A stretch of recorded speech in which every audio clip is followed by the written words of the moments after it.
Welcome back, everybody. Welcome back to another vidIQ live stream. I'm Dan, and today we are taking a look at your YouTube channels. We're going to try our best to look at as many channels as possible. And the aim is for everybody here to learn from the channels we look at. We get to see all kinds of channels. We get to see gaming channels. We get to see gardening channels. We get to see cubing channels. We get to see channels you would have never imagined exist on YouTube. And the advice we give them can be applied to your channel, even if your channel is not the one on the screen. So we always ask folks to take some notes and try and learn everything they can, soak up as much as possible. And by the end of this live stream, if you're new, you should have a really good foundation for how you can proceed with your channel going forward, as long as you have your channel pulled up on a separate screen and you're taking those notes and paying attention. Now, I don't do this alone as much as you guys would like that. I do have to drag along this individual. Hey, everybody. Hey. Damn, that was a perfect introduction. I wasn't going to be mean, but it's like in the moment, it just felt right. That's all right. That's all right. Hello, everybody. How are you all doing on this wonderful Tuesday? Wherever you are in the world, I just have one piece of business I need to take care of.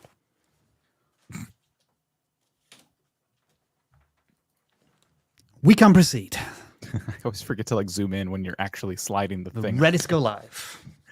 So, is this your first time here? Let us know. Give a little raise hand emoji in the chat, and let's just talk about this right now. We're getting super chats already before this stream even went live. So thank you for all of your support, for all of the content we make here at vidIQ. We are taking those and we're putting them aside, and throughout the live stream, we will come to them, and any questions you guys have, we will try and answer via super chat. We will not be reviewing channels based on super chats. If you try and super chat, correct, in order to get a review, you will not get one, but we will thank you anyway.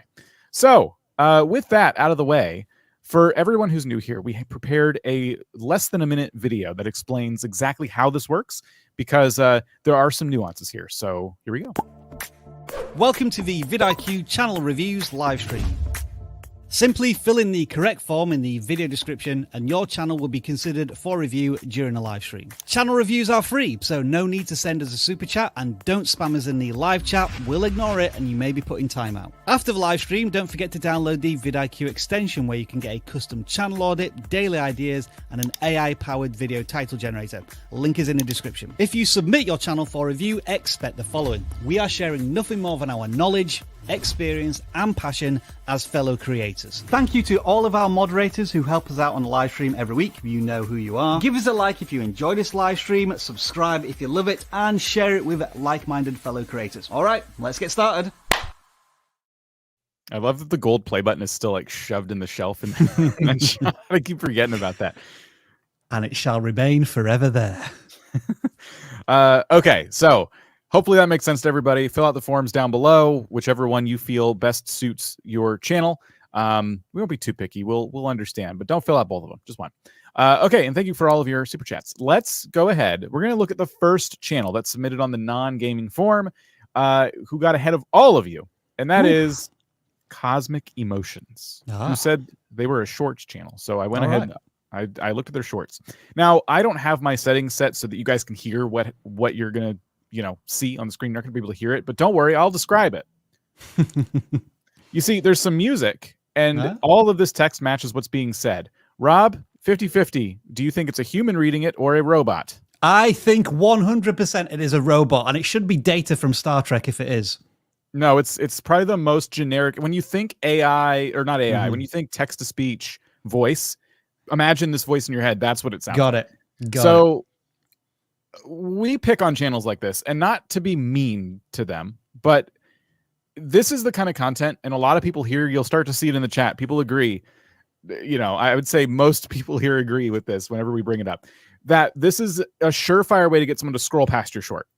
The second you hear that text-to-speech nails on a chalkboard voice, you're like, I'm not interested, because it doesn't have that human connection. It's completely missing, and that makes the content itself feel devoid of any kind of soul whatsoever.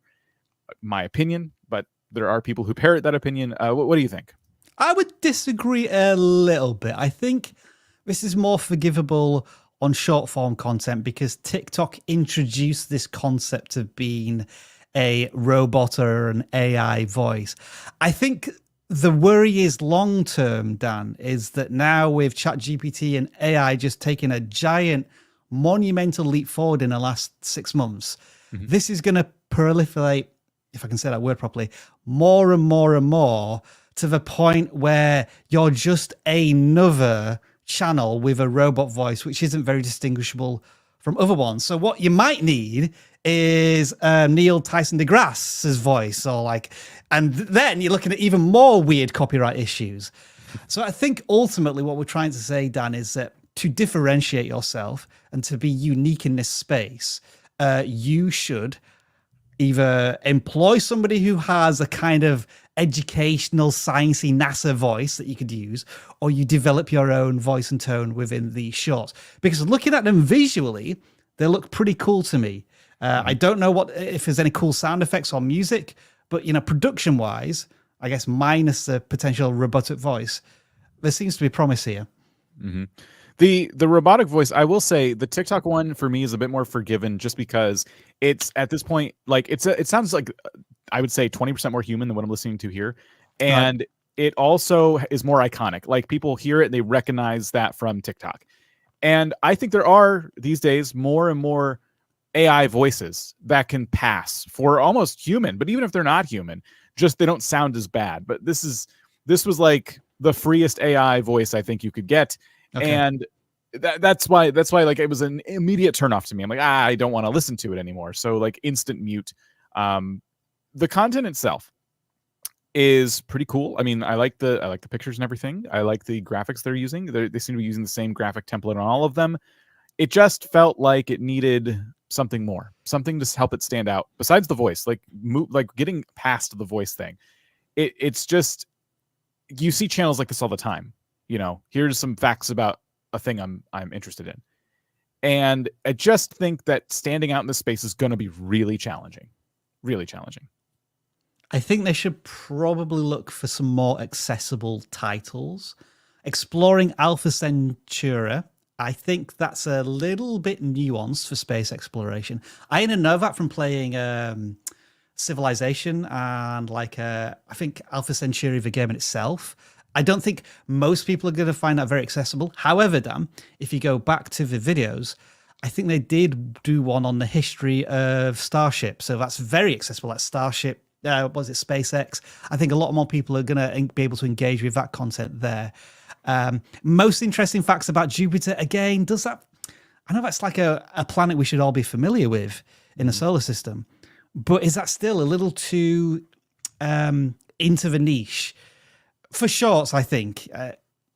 Can you make it a little bit more accessible? I'm just asking a question here on some of these. Like when I think about the type of short I would want to see, because I'm not super interested in like this topic myself, but if someone came on and I could tell it was like a human and they were like, did you know that Jupiter, blah, blah, blah, and they had a more energetic personality and they were really hitting you things that I would have never even known or considered. The facts this is giving me feel like they're straight out of like a textbook. And I want to I feel like to get people to stop scrolling, you got to go into the weird, like try and like intrigue people in different ways. And then, you noticed, I think something that I was noticing too, like the Starship content that got over 300 views. When they talk about NASA, 500 views. So like they got into like the technology behind exploring space, and that seemed to do a little bit better. So that's a good thing there to identify. Another thing you got to think about as well with AI voices now, theoretically, the creator could have no input whatsoever in the script. Like they could get ChatGPT to generate the script and then you stick it through an AI voice generator. And then you use these images, which, again, 3-6 months down the line could be AI generated. These look like they are stock images. The reason I'm saying this is because YouTube published a video, I think yesterday, it might have been today, about monetization updates. And it was specifically focused on reuse and repetitious content. Now, I don't think this content is there. I don't think it's, in the realms of pure AI. But I think it's going to get more and more difficult to distinguish between the two over the next 12 months. Yeah. And so very much research these new rules that are coming in. It's basically, if your channel is rejected, then you're going to have to wait, I think, 90 days if you appeal, as opposed to waiting 30 days. So I think what they're trying to do is put people who are making content which is clearly reused and repetitious to the back of a queue, the back of a line. So you have to be a little more on top of those policies for submitting to monetization. So what I will also say is, and yeah, thanks for the super chat. What I will say is Cosmic Emotions is like, Dan and I have just gone straight into the, like, we've razor sharp teeth going after the AI voice. This creator is very much focused on what looks to be exploration of space and our solar system. We presume that the education level is, I would say, probably grade 5 to 12. So, you know, like 10-year-olds, 16-year-olds and beyond.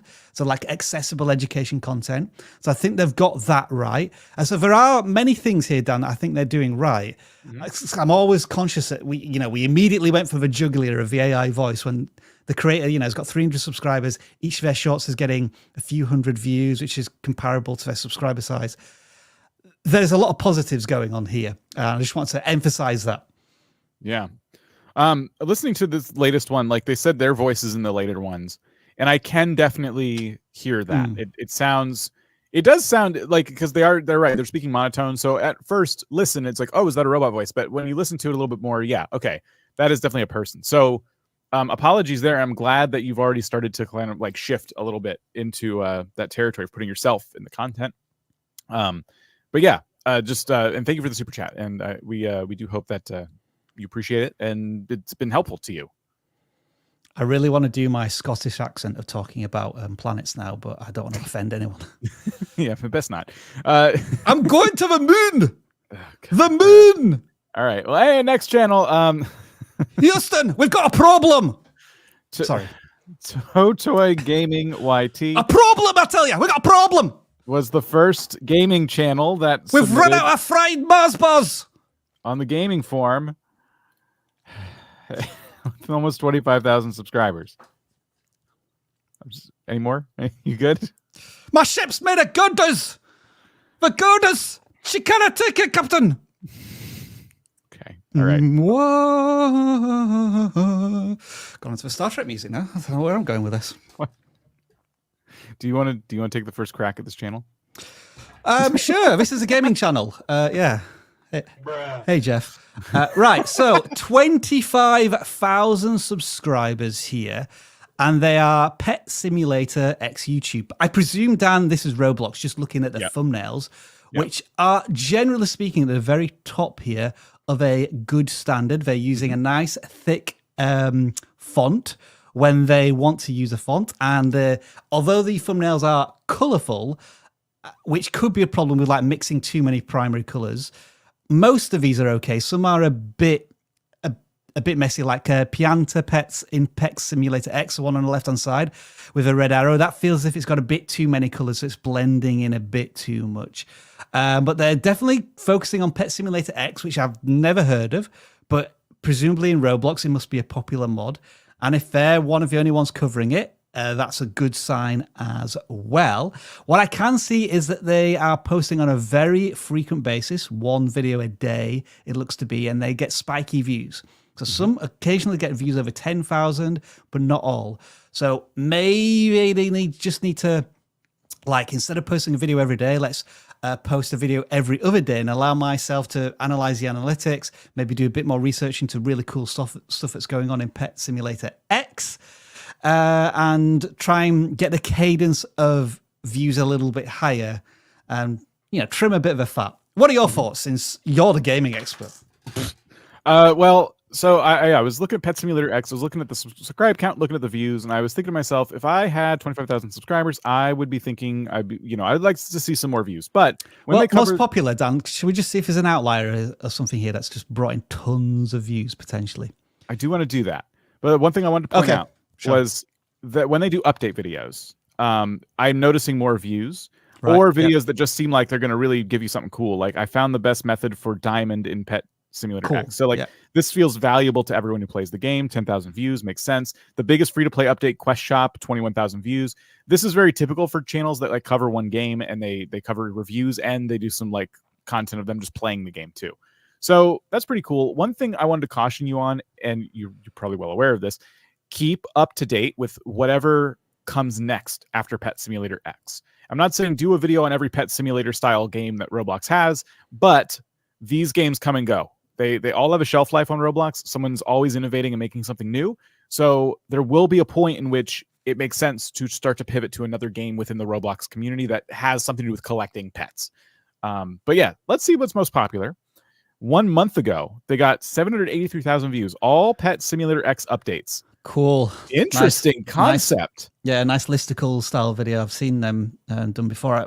There must be a template that allows you to do that, you know, the hexagon text and then the images below. I've seen that many times. I think their latest video, Dan, is another rendition of that. Can you just go to latest again? It is. Yeah, they've just done that again as well. The way the title's written here doesn't make a lot of sense to me. Yeah, You just missed the S on hoverboards or something, but all Pet Simulator X hoverboard.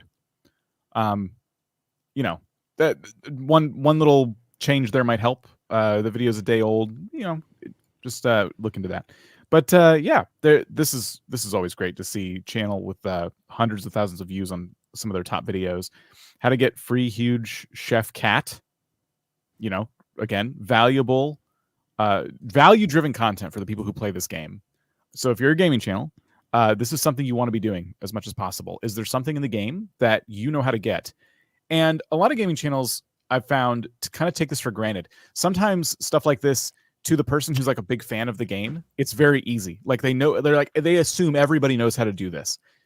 I'm not saying that about this game. I don't know this game very, very well, but I've seen videos like this do very, very well because you got to think of the new players coming into the game who've seen people walking around with a chef cat and they're like, how do I get that?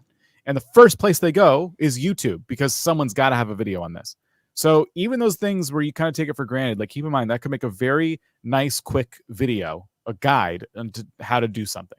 And it must not be too hard because it's a 45-second guide, but it did very, very, very, very well for the channel. How about shorts, Dan? What's intake? Not many. Okay, not Their many. latest one is 29,000 views. How old is that short? Let's find out.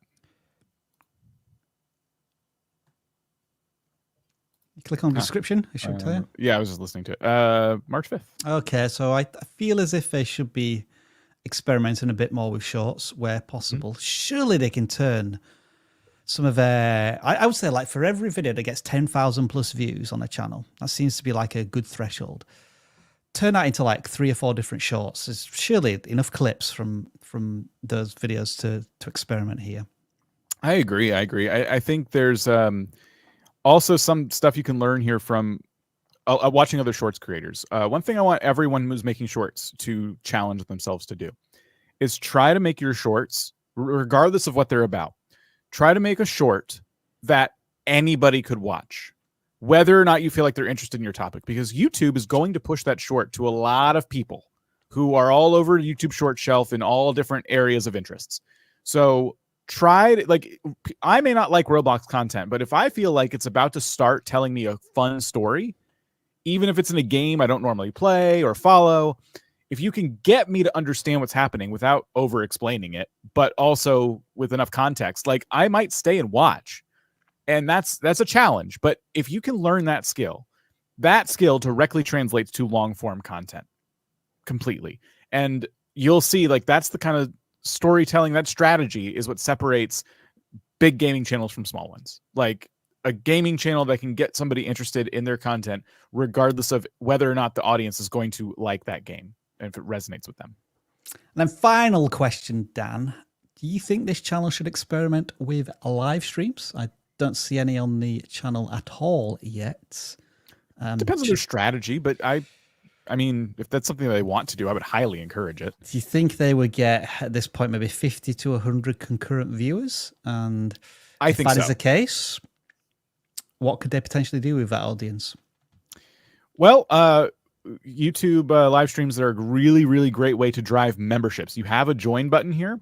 You even have loyalty badges and emotes, which is great.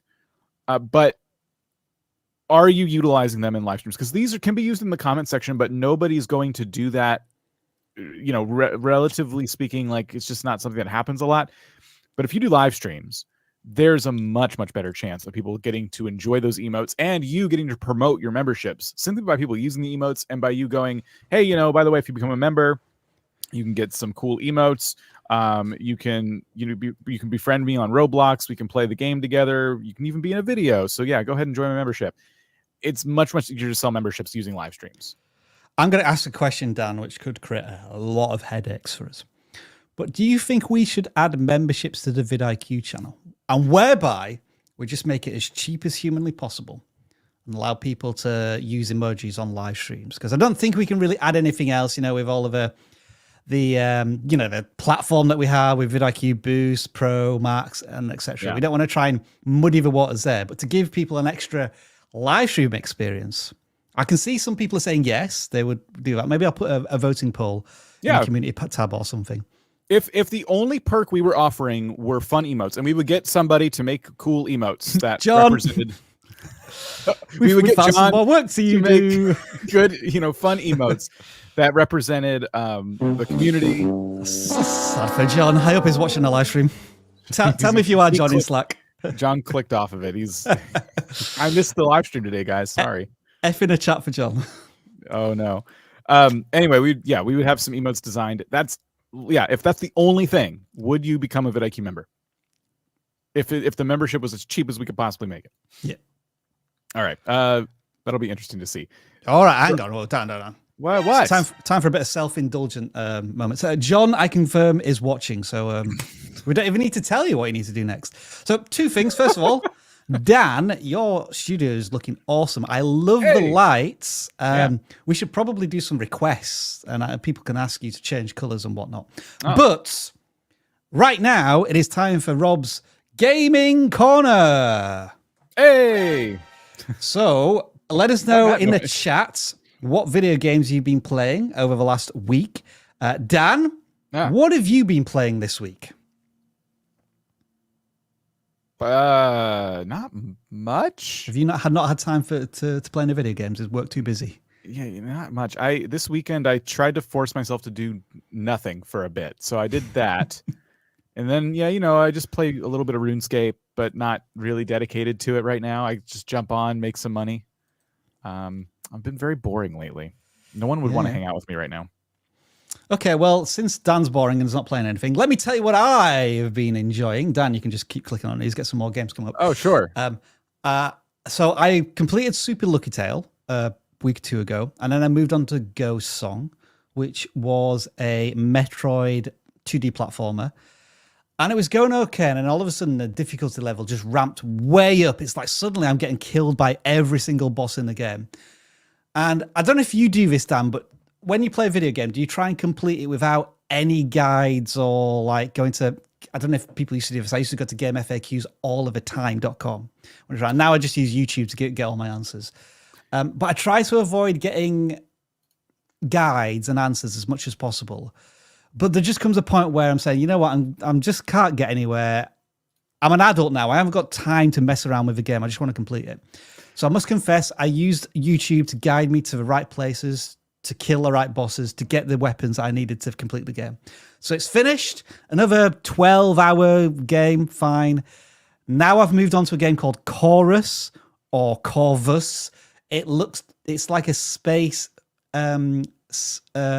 shooter, which are very rare these days. Back in the day, I enjoyed X-Wing, TIE Fighter, X-Wing Alliance. I don't know if anybody remembers those games from like the early 2000s, the late 90s. But there hasn't been many space shooting games recently. But this Chorus one seems to be good. I've got into it, and I'm also just testing the water with Iron Man VR. Just played the tutorial, and that seems pretty cool. I have that. I've not played it. I have a lot going on in my gaming life at the moment. I can see why I wanted to talk about it. But, we're all done. Yeah. Okay, great. We should probably look at some super chats because there's been a ton of them. Oh, really? All right. Let's get the music playing then. All right. This one came in, I think, before we even went live from Heat Wilted. Hey, Legends. That's very generous of you. I've had a few TikTok videos do over 1 million views, but when I put the same videos on YouTube Shorts, I struggle to get about 500. Why is that? It's a good question. John, who we just mentioned, has been experiencing similar frustrations whereby he's been experimenting with storytelling, and these little videos are doing really well on TikTok and Instagram Reels, I think. But on YouTube, we've not picked up any traction yet. And the cop-out answer is it's a different algorithm. And YouTube treats videos differently. Maybe in time, if you continue to create good content and it sends positive signals to the Shorts discovery engine, it'll start sharing it to more and more people. It's really, I find it's really difficult to answer, Dan, because I still feel as if we ourselves as a content creation team are in our infancy of understanding Shorts, because whenever we create a short, it gets traffic sources in very weird places. We get views from browse and search, and not that much from the Shorts feed. They almost operate like conventional videos for us. So I find it a really difficult one to answer, but I'd love your thoughts if there's anything we could add there. Yeah, it's not, we don't know the answer to this. However, all we can do is make some educated guesses. One of my guesses would be competition. Perhaps in your space on TikTok, there is less competition, but on YouTube, there is more. That could be one thing going on. So there's just a lot more people covering the same topic. I've had shorts that did very, very well on YouTube that bombed on TikTok or Instagram Reels. And I've had the same type of shorts do bad on YouTube, but then do very well on Reels or TikTok. So sometimes when you think of it that way, it almost feels like a crapshoot. Like you just never know which one is going to like captivate and spread, you know. And one strategy you could try, I've heard shorts creators do this. If a short doesn't perform in a given amount of time, and give it a while, days, weeks, you know, if it still doesn't do what you think it can do, especially if it does well on another platform, rip it from YouTube and re-upload it again. Furthermore, make sure that when you're taking shorts that you've put on TikTok, you are taking the nice, clean clip and putting it on YouTube, and not the one that TikTok has watermarked.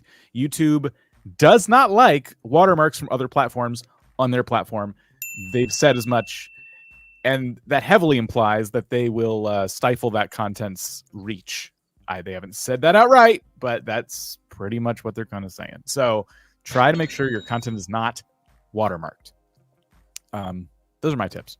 That was for you, Heat Walter, by the way, the sound effect. Hollow Face. What is the best thumbnail? Simple or packed? Let's just say simple, and we'll show you why when we're auditing channels. Yes, but it depends too. There are certain niches where packed full of weird images works, but yeah, try to take some notes today. Should be helpful. Vaco Pilot Systems, thank you for your super chat. Heat again asked us this again. Thank you for the additional super chat, but we did just answer this. I have 3,600 impressions. How do I convert that to clicks, then views? So thumbnails, you make titles. Good thumbnails and intriguing titles so that people click on them, and then you get click-through rate, and that's where you can determine how many people are clicking versus how many people are seeing your thumbnails and titles. What is a good click-through rate? It really depends. All I would say is try to benchmark where your click-through rate is and then aim to be higher than what it is, because for different genres, types, topics, videos, it can be quite different. Yeah. What you've noticed is really, really important, because a lot of people don't even look at this side of their analytics, especially when they're new to YouTube. So congrats for like picking up on this. What you found is YouTube is showing your content to people, but people are not clicking. So that is like direct feedback from YouTube in this sense. Your titles and or your thumbnails are not getting people to click, but YouTube is giving your content a chance. So keep it up. NRD Gaming. Hey guys, have a nice stream. Waiting for new useful info. Thank you for your super chat. I think we've already given a lot of very useful and info we don't talk about too much today. I think NRD Gaming is on a streak.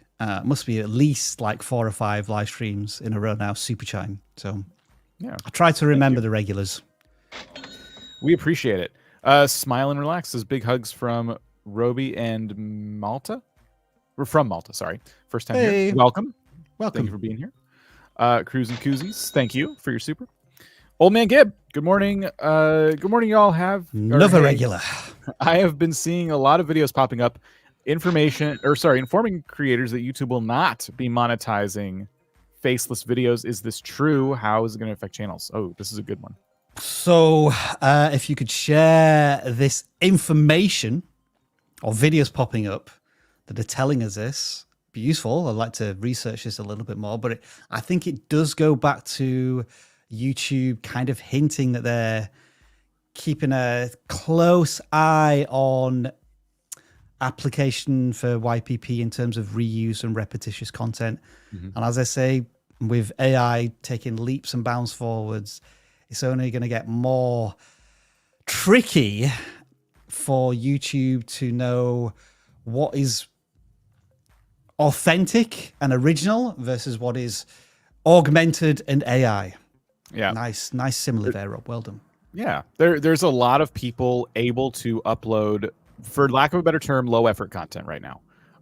AI generated images, AI generated voice, AI generated video, and put it all together and pop it on YouTube. So YouTube, I think this is a fair way to go about it, is not making it easy for those channels to just monetize like everybody else. So that's probably where that's coming from. Cosmic Emotions, back again with another super. Thank you. You're welcome, Sonajum. I am editing my lives to long form videos. Great strategy. My quality is way lower than my usual videos. Will this hurt my channel? It's almost no effort to edit. Let me jump in here because, and I want Jeff, I want you to jump in on this too, because I think with live streams, you're always a good person to have here. I think you sensed this question. That's why you jumped in, right? It was this specific user. Yep. I thought so. Thank you for being here, Jeff. Keep the little high res. Okay, so Oh, my bad. No, keep it on. We all want to know you're in high res. CLAAAW Woodworking. I have a new video for you to watch. Now, your channel sounds like a woodworking channel and not a gaming channel. Please watch this video anyway, because it is a gaming channel video, but it is one that relates to anyone who is doing what you are doing, because I in it cover a few different YouTubers who are doing what you're doing. Essentially, they're taking live streams, they're editing them down into long form content. I'm just pulling this video up in the background so we can like show you the thumbnail and everything, so you can know where to find it. It is this video here. So this is what the thumbnail looks like, and it's called Gaming Channels Do This and the Algorithm Will Love You. This title may continue to change, become more searchable and stuff, but this is what the thumbnail, I don't think it's going to change. This is what it looks like. Very, very recent video. There are a few creators in that video that literally their whole channel is that, because they stream on Twitch, but they want to have a YouTube presence. And so they have highly edited live streams that were once 8 hours long, 4 hours long, and they've been cut down to 30 minutes long, 50 minutes long. Still pretty long, but way, like, a ton of effort put into them. Way more entertaining than watching the actual stream, in my opinion. I don't like watching an 8 hour stream, but I love watching something that's been condensed down into a more bite-sized video. And that's the key. If you feel like this doesn't take you much effort to edit, I would say, perhaps controversially, you were doing it wrong. Jeff, what do you think? Yeah, no, I mean, I'm in agreement with that. And, you know, it's always a good idea to do so. Whenever you can make a live stream, as far as like the VOD of it, right? The replay, as long as you can create it or even edit it down to make it much more digestible for a YouTube audience, it's always going to be in your favor. But you also want to go into it with that mindset. And that's a big thing, making sure that, you know, you at the very least have an idea of what you're going to talk about, or if you can aim for that, like, you know, when you're playing games or whatever it is that you're doing, if you can try to make it more entertaining and thinking about replay value, but also treat it like a video in a sense of having a proper title, a proper thumbnail beforehand.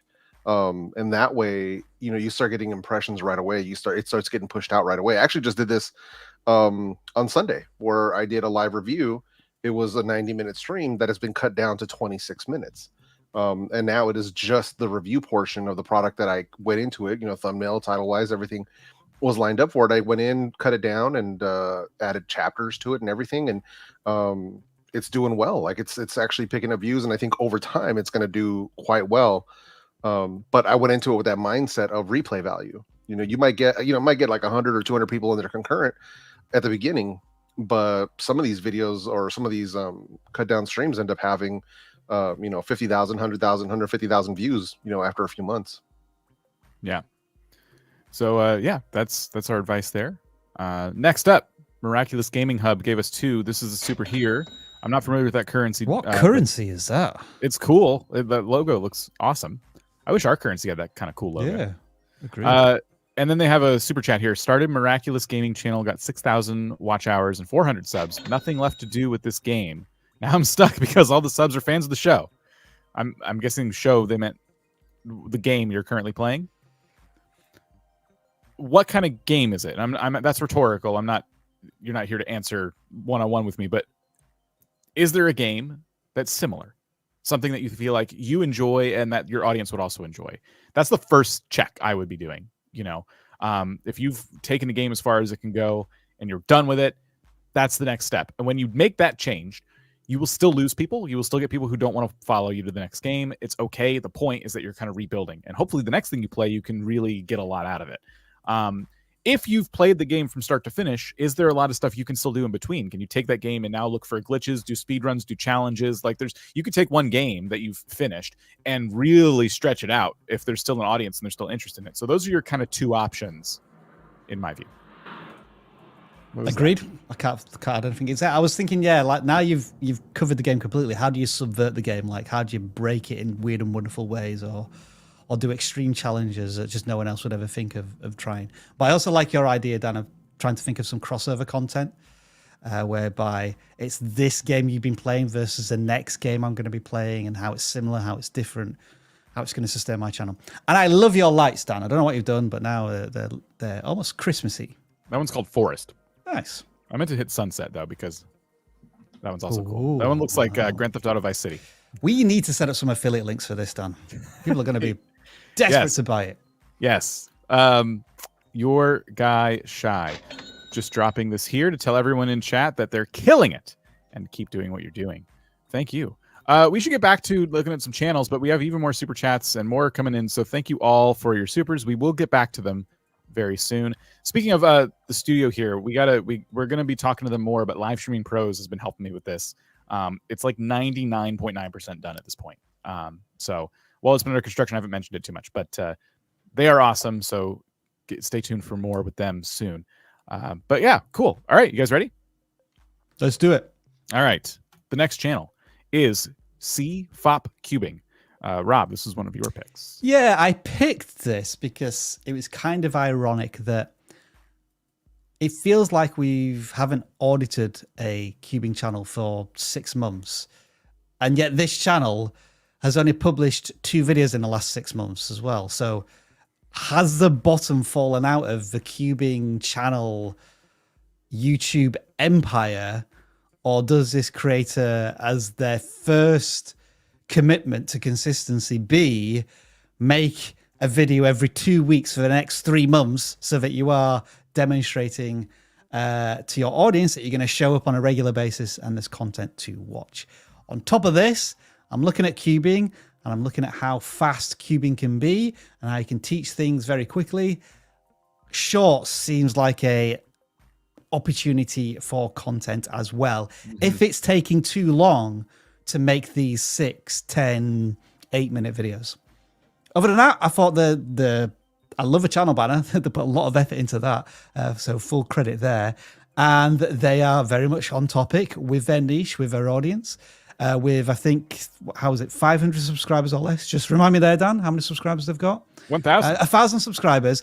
And although the videos are very old at this point, it looks as if they get evergreen views from them, because, 1,000 views, 1,700 views. People are showing up. They're watching the content. So the creator needs to do that as well for their audience. Yeah. I apologize if my connection is getting bad, by the way. It's telling me it's not great. Jeff, what do you think? Well, I like what I'm seeing here. I think one of the things that sort of bugs me a little bit, because I like what they're doing with these thumbnails of like Daisy Step 1, Corner Step 3, Cross Step 2. The issue is that they have a darker colored cube on a dark background, which is this wooden table. So my issue with that is it's just kind of, that and the cube is so small in the thumbnail. I would try to take this on a lighter background, like a lighter backdrop. Even if they have to get placemats. I've seen people use construction paper, all kinds of, there's people that make laminated things that you can set your, so you can do your product photography. But something lighter would help that pop a little bit more. And I would probably make the cube bigger in the thumbnail. I like on the next one over, how does it work? How they kind of laser highlighted around it, that helps it pop off and separates it from the background a little bit more. So I like where they were going there. But I think just a little bit of work on the thumbnails more than anything else can really help them improve content wise. But yeah, I mean, huge congrats to them for getting to that 1,000 subs though, man. It's not an easy feat. So yeah, huge congrats to them on that one. Latest video. Can I memorize an OLL AUDIT set in 2 days? So that sounds like a challenge, and I don't know anything about cubing, but it sounds impressive. The problem is I don't know anything about cubing. I know what a Rubik's Cube is, and I think people solving them quickly is fascinating. Could you have titled it differently to attract somebody like me who might be interested in watching but doesn't know all the technical terms? I don't know exactly what I would title it, but something to the effect of like, can I memorize 600 Rubik's Cube combinations? Something. Make it accessible. Yes, yeah. Make it accessible to that audience that has no idea what you're talking about. And at the same time, the people who do know this hobby very well will probably understand, oh, that's the OLL whatever, you know, they will kind of get it. Is this the hardest thing to memorize in cubing? Probably needs a little bit of reshaping as a title, but yeah, you know, you remove all of the complexity and the jargon out of a title and just keeping like the keyword or the key desire. Yep. That goes for any. Go ahead.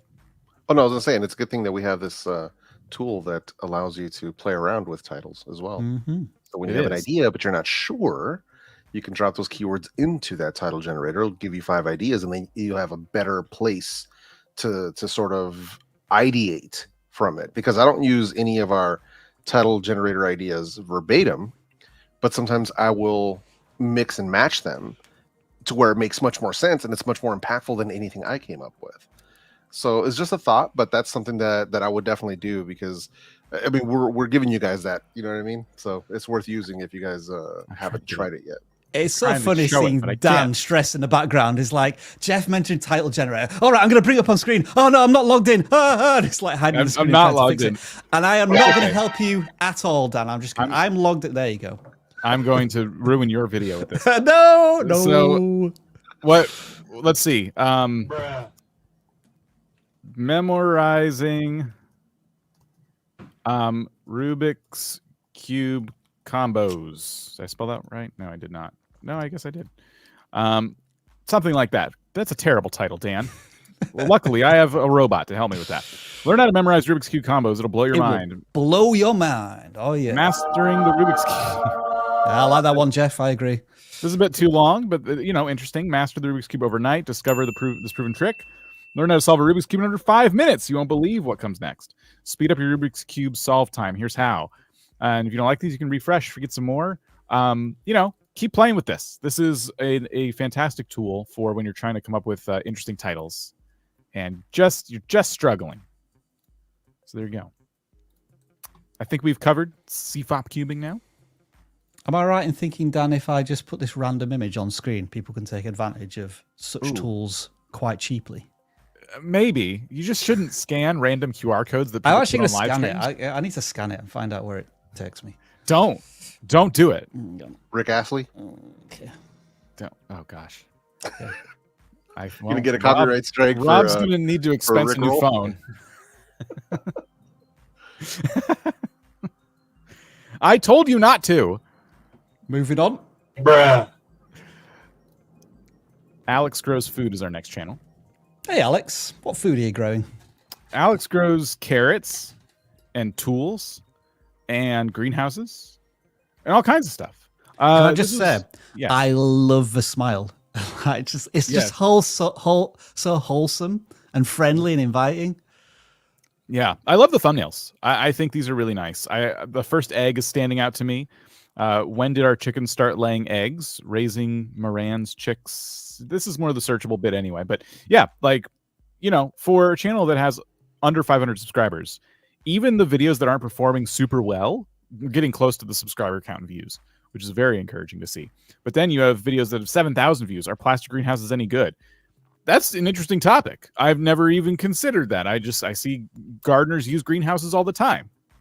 So they are doing a really good job, I think, of documenting their own garden and their own story while also bringing in a new audience by doing this type of more value-driven content about the best seeds to buy for April. You know, that applies to anybody, whether or not they're interested in what you're specifically growing in your garden. This is a pretty good balance here. I love that recurring series that they've got as well, Dan. I've seen this very frequently in the tech world where they'll say the best best Android apps of March, May, July, whatever. So, and it's almost like they do one video a week. And it's like, can you see the row of 3 there where it was like in every 4th video is this 3 best seeds of a month. Yeah. So continue to drill down on those series that you can just recycle on a fairly consistent basis because they get super consistent views as well. You're going to laugh, but when I play Stardew Valley, because we were talking about guides earlier, the one thing I always forget is how long until the crop is not going to survive until the next season. Because if I plant it too late, I'm going to waste all my money, right? And I always have to look up a guide to make sure that I'm not going to screw this up, unless the game tells me, but I got to do a bunch of math. I don't like that. So I'm just imagining that, but in real life, like someone's like, okay, it's May and it's the beginning of May. I want to make sure that I plant these on time. Like what would I even plant to make sure that I'll actually get a good yield and it's not going to get spoiled when the season changes. Like very, very valuable content. And my video game brain loves it. Nice. Yeah, we've got a lot of people commenting on the warm smile there too. Yeah, very welcoming. 3 months on YouTube. This is fantastic progress. Yeah. Thumbnails are getting better. You can see how they were a little too busy and the colors didn't quite work. Now, as you go up through the videos, everything's slowly getting better. Now, I don't know what this guy sounds like, but from his face, I feel like he's going to have a Birmingham accent. A Birmingham accent? Yeah. Well, hang on. That vibe. Birmingham, USA or Birmingham, UK? UK. I forgot what there's a word for that, right? Brummy? Brummy. Yeah.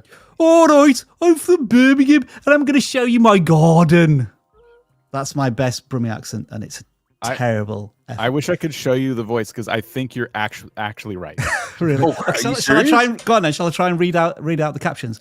Means as gardeners are going to begin to plant the vegetable plant. He's going too fast. I can't keep up. He just had that vibe, like the face of it, like his face and stuff, just gives me that vibe, which is cool. Like I'm down to watch this. I'm gonna have to check this out. Once the stream's over. Calvin the Unfindable says, we don't sound like that, Rob. Yes, you do. You're from Birmingham. Everything through the nostrils. You talk like this. You want to see my garden. Everything goes a bit high pitch. Oh, no. Anyway, who else can I insult? I've insulted Scottish people and Birmingham people. Bring them on. I'm so sorry, everybody. I'm so sorry for all of this. Emotional damage. So sorry about that. VidIQ does not condone the accents of the man on the live stream. Emotional damage, not me. I was gonna say the B-roll shots in the intro were really nice. Yeah, looking real crispy. Yeah, nice stuff. I love how dynamic the content is. Like they changed scenes. Like they were outside, and then they were in one scene inside the greenhouse, splicing in B-roll, like telling a story. Just incredible quality in this content. Here's a thought. This person's first YouTube channel is my bet. Here's a thought. Should they do like a search for what are the big, huge monster winners on YouTube for gardening for beginners or wherever they are in I'm not going to say difficulty level, but is it for beginners or is it for intermediates or like expert gardeners? I'm not sure. Anyway, I think this content, just looking at those videos for a few seconds, are so good that my attitude would be, that's a really good video on YouTube that's got 500,000 views. But you know what? It's 3 years old.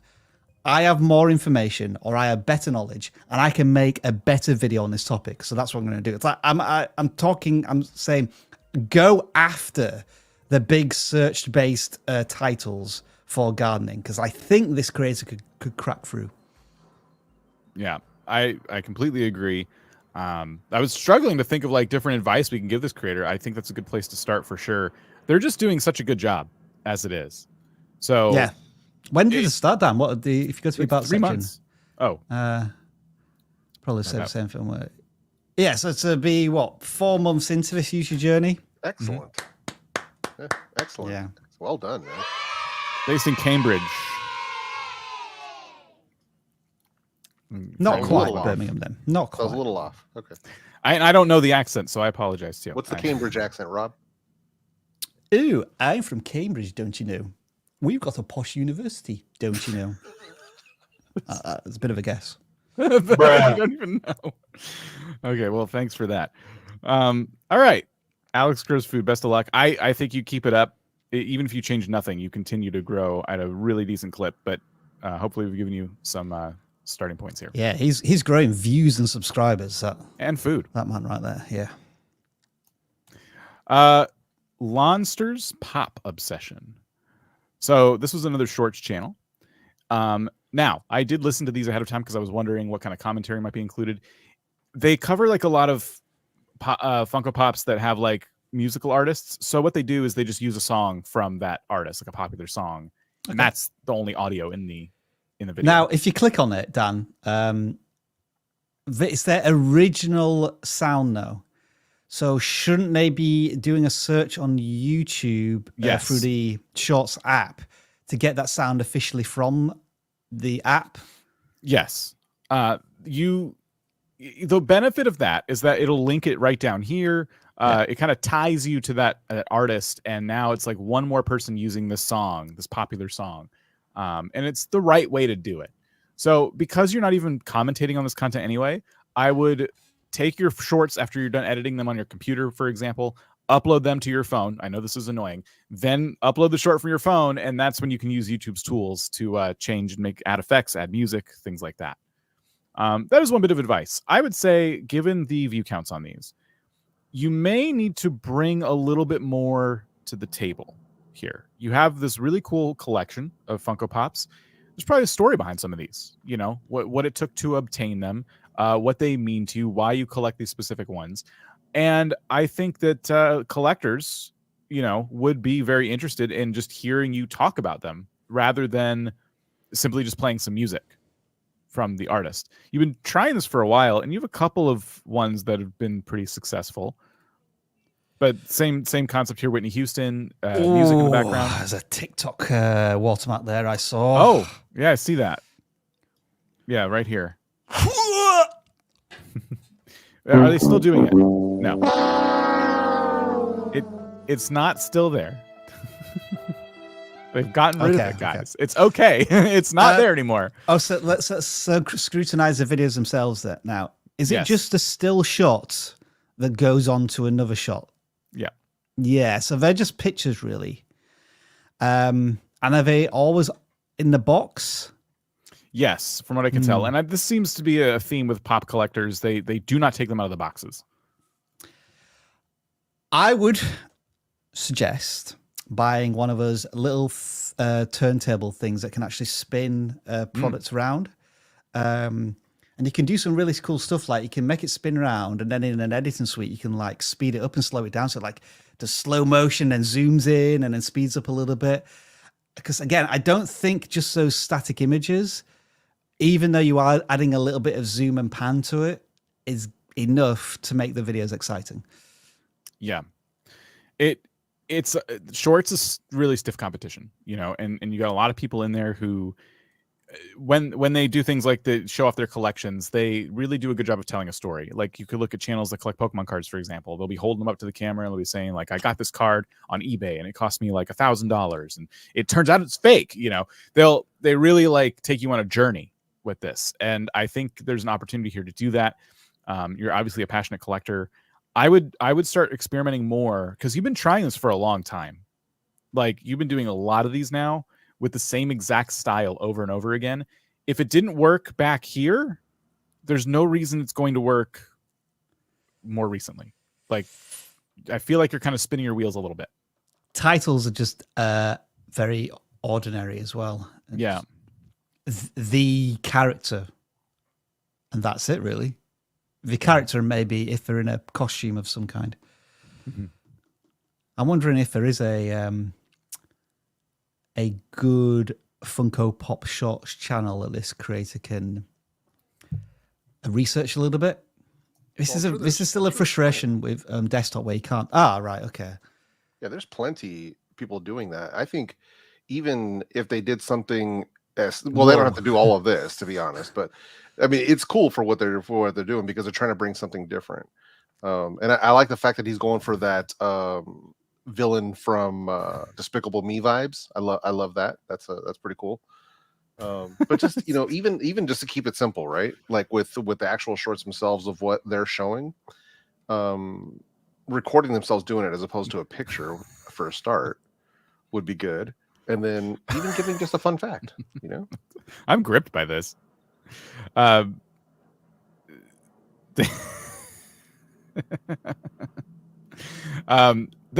told the story. There was no talking. There was a little bit of music in the background. You could hear all the audio in the kitchen. No talking, and I was fascinated just the whole time. So that's your competition in Funko Pops. You don't have to cut them open or anything, but like, look at the views that these are getting. Like these are doing great, and people are putting themselves on camera and they're talking about their collection. They are talking about interesting facts about them. So. Well, that's what I mean. Like, even if you just did interesting facts, like, dude, like, put it like this, right? So check this out. So I'm gonna go to the top down. So like, here's a Funko Pop, my favorite one. This is Selena, right? Ooh. So you could do something like this. You could show it on screen and then say something like, "Hey, did you know?" And her concert in 1995, she broke the attendance record at the Astrodome with 66,000+ people in attendance. Something along those lines. It just that simple would be much more dynamic than just having a picture kind of hovering around. Because you can come up with at least one fact for whatever the character is on that Funko Pop, whatever it might be. It could be a comic book character, it could be an actor, it could be a singer, whatever. You can come up with one factoid that you can just rattle off in a YouTube short, and that's it. Doesn't even have to be 60 seconds. I think it's also time to show off our multi-camera action setups. Pew pew pew pew pew pew pew pew pew pew pew pew pew pew. Nice. All right. Normal service received. Dan, can you do me a favor? For the channel, for the search, is that me or you? What? Hang on. What? Sorry. Can you go back to the search, Funko Pop? I just want to know this for myself, really. If you filter by today, so that'll be the last 24 hours, does it still show shorts and or short shelf? Well, they're not a short shelf. But okay. There are shorts here. So it does show shorts here. I'm just wondering because like we were seeing shorts there which had millions of views. Yeah. And I thought it might be more accessible for the creators to look at stuff which maybe doesn't have millions of views because there might be a step too far in terms of editing, content, etc. Like I'm wondering what might have like 1,000 views on a short for the last 24 hours. Yeah. Interesting. 17 so you can, but it's ago. just not as good. It just doesn't show the short shelf, but it does show. And this is like fascinating. Sorry to interrupt, Dan.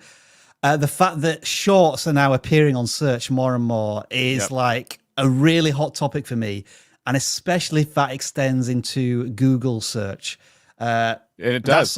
That's something I'm really targeting now. I'm really targeting YouTube education shorts to see if we can establish ourselves before everyone else realizes and starts making shorts. It's too late. Like I used this example before, but when I was building this PC that I'm using right now, I was finding tutorials on very simple things through YouTube Shorts. I would search for something like a review on a certain like processor or something, and people had a short. I'm like, oh, I don't really need too much of an in-depth look here. And I click on it, and it was great. Like searchable short form content. Like it was great for just getting really quick tips and stuff. Giraffe Shorts asks, what does that QR code do? Well, don't scan it. You're only going to find out if you scan it, and it's going to disappear in exactly 60 seconds. Yeah, don't scan it. Well, speaking of search for shorts, I recently started uploading shorts now that I finally got an editor to take care of that for me. Nice. And one of the interesting things that I noticed was that most, it's like 33% coming from shorts feed, 33% coming from browse. And then the next one, a huge chunk, is from search. So when I go into seeing where that search is coming from, it's coming from Google search and YouTube search 50-50. So pretty interesting to see that, especially since I'm talking about products, right? Product-based channel, so it makes perfect sense. But it's interesting to see that it's coming up via search. So that's always fun to have that in your back pocket.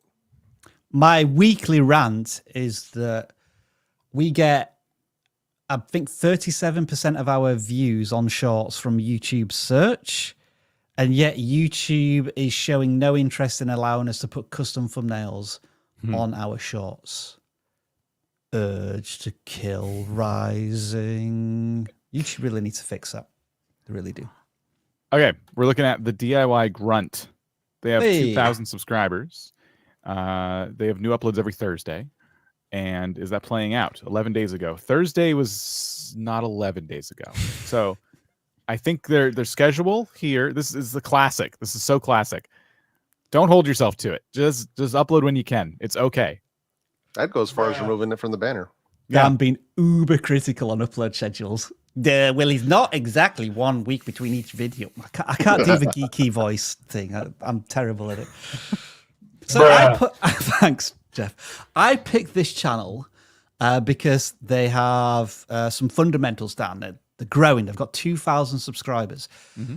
Their videos are consistently getting like 200 views or a little bit less or a little bit more. They have 1 or 2 occasional videos that have tens of thousands of views. Mm-hmm. And what I'm worried about is that I think this channel is going to be stuck in this boom or bust search-based content, because this creator may have passion projects like how to replace blades on a Craftsman riding lawnmower, and then how to install a bathroom sink, faucet and drain, and then how to modify an anchor plate for my winch. But who else has that broad interest in DIY that they're going to constantly go back to this creator for answers? I worry that this channel kind of gets average views per viewer like 1.2 or 1.4. They discover it on search, they get the answer to their question, and then they're gone. The creator never sees them again, which is a shame, because if you watch their videos, they spend an incredible amount of time filming the content, like different angles, time lapses, all sorts. It's clear that this creator is passionate about what they do, but I just think that the audience is too fractured for their content. But I'd love to know your thoughts on this and whether I'm on the right track or not. I think you are. Look at this though. Yeah, so 1,000 views. Like every so often there's one that's like, oh, how the heck do you do this? It's really challenging. And then how to remove a shower door and frame that has 10,000 views. So like, yeah. They do get these occasional ones. So I'm wondering, like, do they need to abandon stuff like DIY mobile wooden barbecue cart? Because that seems really specific and it's only part 1. And do they need to, like the gardening channel, say, I'm going to go after these big ticket search DIY projects and I'm going to make the best video on YouTube there is in 2023? I kind of wonder if they could do their search-driven DIY videos. They should be more general like this, in my opinion. Like everyone's got shower doors, everyone's got shower curtains, and like, but not everyone is, building barbecue frames, So there is that amount of focus that could be put in this channel while still being search driven. But I feel like this person's doing a lot of projects. There's got to be like one you can document that's coming up soon, right? Like you could really, it's a more story driven approach. You're not making it searchable. You're making it like a story driven approach because you are remodeling a house from like start to finish or something. That's if you have something coming up, obviously don't just force it, but that could be interesting because you have a lot of people who might be recommended that content and they're homeowners themselves. And they'll be like, oh, wow, that house looks like a dilapidated piece of crap, but this person claims they're going to fix it up. That's kind of cool. And they may watch just for the purpose of being entertained. So that's one thing they could try. Buy a house. That's what I'm suggesting. Buy a whole house for YouTube content, of course. Not just a part of a house, but the whole thing. The whole thing. Make sure it's bad house. I think I also noticed in their about section, I think that I mentioned that they had 3 Porsches, and then one of their videos was how to do something Store with headlights. Porsche Cayenne. Yeah, and it's like, okay, well, that's now you're getting into the same type of passionate people, absolutely, but a very different topic and niche. Mm-hmm. Yeah, I agree. So I would say, if anything, even if they're going to not keep it specific to just like bathroom DIY, which would be pretty much super niche, at least keep it for the home. Because once you start getting into automotive, that is a completely different vertical. Even if you think in your mind, oh, it's DIY, sure. But you got to think about how many people that are doing DIY home repairs also happen to, restore Porsches. Probably this many people. So, and odds are that a lot of those views that came in for that particular video are not the same people that are watching your other videos, and vice versa. So just a thought. But channels are free to make, and if you want to do automotive content, I would definitely do that on a separate channel. Yeah. So yeah, hopefully we've given you something there. Probably not everything you wanted to hear when submitting your channel for some growth advice, but just kind of the fact of the matter. There's plenty of channels like this that can be profitable. It's just it's a different hill to climb. You're just kind of catering to a totally different type of viewer. All right, Dan, can I do something a little self-indulgent? Sorry, I meant to. I don't mean just get rid of me off this live. Jeez. Sorry. Right, folks, you know that for 2 hours every single Tuesday, we do this channel audit / Q&A live stream. And currently we are 100 likes short of viewers versus likes. So rule number 1, please fix that. But second of all, not only do we have the channel audits, but we have a wonderful set of tools that can help you grow your channel. But today, I just want to show you this awesome free tool that helps you celebrate your wins on YouTube. So just take a deep breath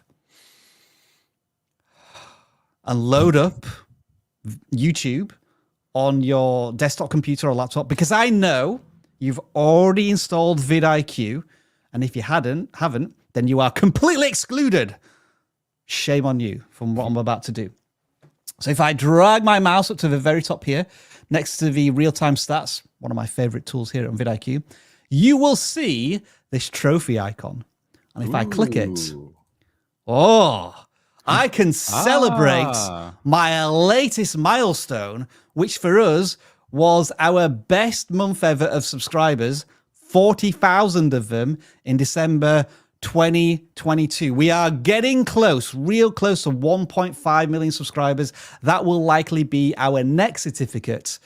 And we can share these and celebrate these on YouTube community tab, Twitter, Instagram, etc., etc. So that is a completely free tool that just notifies you of your latest achievement. If you want to dig even deeper, you can click on achievements and it's going to load up all of your latest achievements and the progress to your next ones. For example, it is predicting that we will hit 1.5 million subscribers on the 30th of May. It's an awesome tool. I love it. It's completely free. So check it out. Download it if you haven't used vidIQ already. Thank you, Dan, for allowing me to demonstrate such an amazing tool. I just got a new certificate myself. Oh, Jeff, what have you got? 15 million views on the channel. Oh, wow. Nice. Well done. Yep. Congrats. Well, congrats to all of your successes. Listen, we got a lot of super chats. Okay. Whoa. It's time to pay the bills. So, Donnie Games, have you ever thought of doing 2 live streams, one for gaming and the other for regular? Yes. We won't be doing that. Every single stream, someone says the same thing. Yeah. So no, yeah, we're not. We've been doing this for a while, and we have definitely come across this in our personal talks here. Yeah. But yeah, no. Can everyone just do a deadpan face and stare at the camera? Bruh. Yeah, I beat you to it, Jeff. Yeah, we ain't doing that. So earlier, I told a woodworking channel to check out a gaming video I made because the advice there kind of translates. I'm going to say the same to you. Check out some of our other videos and this live stream too. The advice we're giving is not super exclusive to the channels we're looking at or the things that they do. It's all about capturing people's interest, you know? So you can learn a lot from a cubing channel, for example. Be taking notes. Zach Clark, thank you for the super. My Magic the Gathering channel. Oh, okay. My Magic the Gathering channel took 1+ years to get to 500 subs, but last month was 100+. Your tips and advice to do daily shorts was excellent. Oh yeah. Sweet. Nice. Yeah. Cool. Congrats. Love to hear somebody embracing shorts. Like, we know there's been a lot of resistance to it. But I think I've now been won over by the fact that shorts, from what I can tell, unless you have something go uber viral, which I think is what Sean, Think Media is maybe contemplating, like, he's had a couple of shorts go viral, which could have impacted the performance of their channel. You know, as long as you don't have anything that goes super crazy, it's complementing the channel as opposed to causing any major impact. So good to see Zach on Magic the Gathering as well, employing shorts. Mm-hmm. Vaco Pilot Systems again with a super. We started our channel in Russia, and after everything happened, we stopped in Russia. What's the best way to turn over because most views are still from Russia?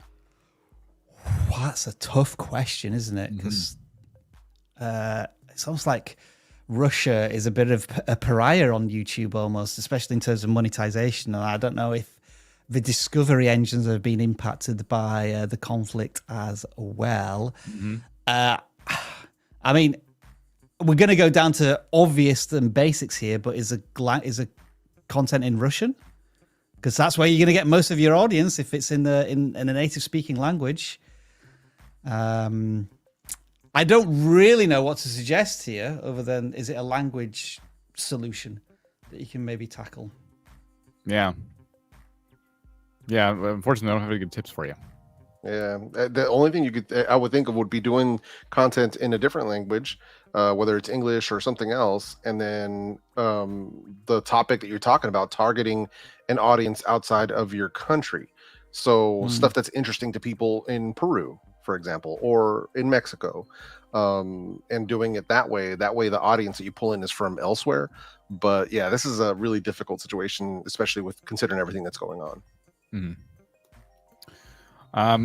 We have one here from Ryoja. I don't know if I'm saying that right. I'm sorry. I've seen older YouTube channels, 10 plus years old, struggling in terms of views compared to newer channels. They both do Vox Pop / street interviews. Why is that? I want to say ignore the age of a channel. Yeah. First of all. Agreed. Yeah. I'm going to speak from like a tiny bit of experience. I've seen this in gaming channels. And I've identified in those particular cases that those channels were kind of working off of the old ways of YouTube, and they didn't kind of keep up with trends, not just in the gaming spaces they were in, but in the way that thumbnails and titles have evolved. And to this day, I know channels with over 1 million subscribers who cannot crack like 10,000 views on a video because they continue to do what they were doing, what worked 10 years ago. So I don't know if it's that. I haven't seen the comparison that you're making, but that's something I've noticed. Yeah, Ray William Johnson. I don't know if you remember that creator from a long time ago. Like, I think it was the most subscribed to channel a decade ago. He's reinvented himself as a shorts-based channel, so he's like kept up with the times. But as you said, Dan, it could be complacency. It could be you just get into this routine of, I'm making these videos because I'm getting tons of views, and then I've not learned anything in the last 5 to 10 years, and now all of a sudden everything's changed on YouTube because it's an ever-evolving platform. But like I say, we don't have all of the context there, so it's difficult to answer. Yeah. Let's bring in another host. It's Viper. Oh, what's up? Hello, people. Forgot I decided to crash the party. How y'all doing today? Hello. Hey, Vipes, how's it going? How y'all doing? We're good. We're doing some super chats. All right. And we got one here from Jonathan who said they just gave us this because they like the videos. They help out. Nice. Appreciate that. Awesome. So I think they meant do thumbnails attract more viewers? I don't know what on is. Maybe it's supposed to be a different word, but having a good thumbnail attracts more viewers. Yes. Absolutely. I film different casino games I play for YouTube. Since I do not create content like the average channel, will I benefit from joining the Max plan? What a great question for somebody who's more than qualified to answer this. Well, it just depends on where you are in your creator journey, but I believe most creators keep it full screen. Keep it full screen. Go ahead, Jeff. Do continue. So yeah, no, I believe that most creators can benefit from it, especially if you are looking to really figure out who your audience is and really nail down the basics of what you're trying to do. Oh, or also if you don't have people to give feedback from, right? If you need feedback on your videos, your thumbnails, your titles, the fundamentals, there is a lot to be offered there. So it isn't something, want to be very clear, it isn't something where you pay for Max and we are automatically just granted views. That's just not how that works. But if you're willing to put into work, we'd be happy to have you. Okay, this button. Yeah. Miraculous Gaming Hub, TV show based kids game. What? I forgot. Is that the game that they were playing and now they're not sure what to transition to next? Okay, yeah. So it would be another game based off a children's TV show, I guess, if that's a thing you know where to find. So yes. Rinja, hopefully I'm saying that correctly. My first video has 900 views in 2 months and grew really fast. But the next Nice. 2 videos that I made did horrible, almost no views. I make top 10 videos. I'd be looking at what your topics are on those 2 Yeah. videos, and are you vetting your video topic ideas to see if anyone cares?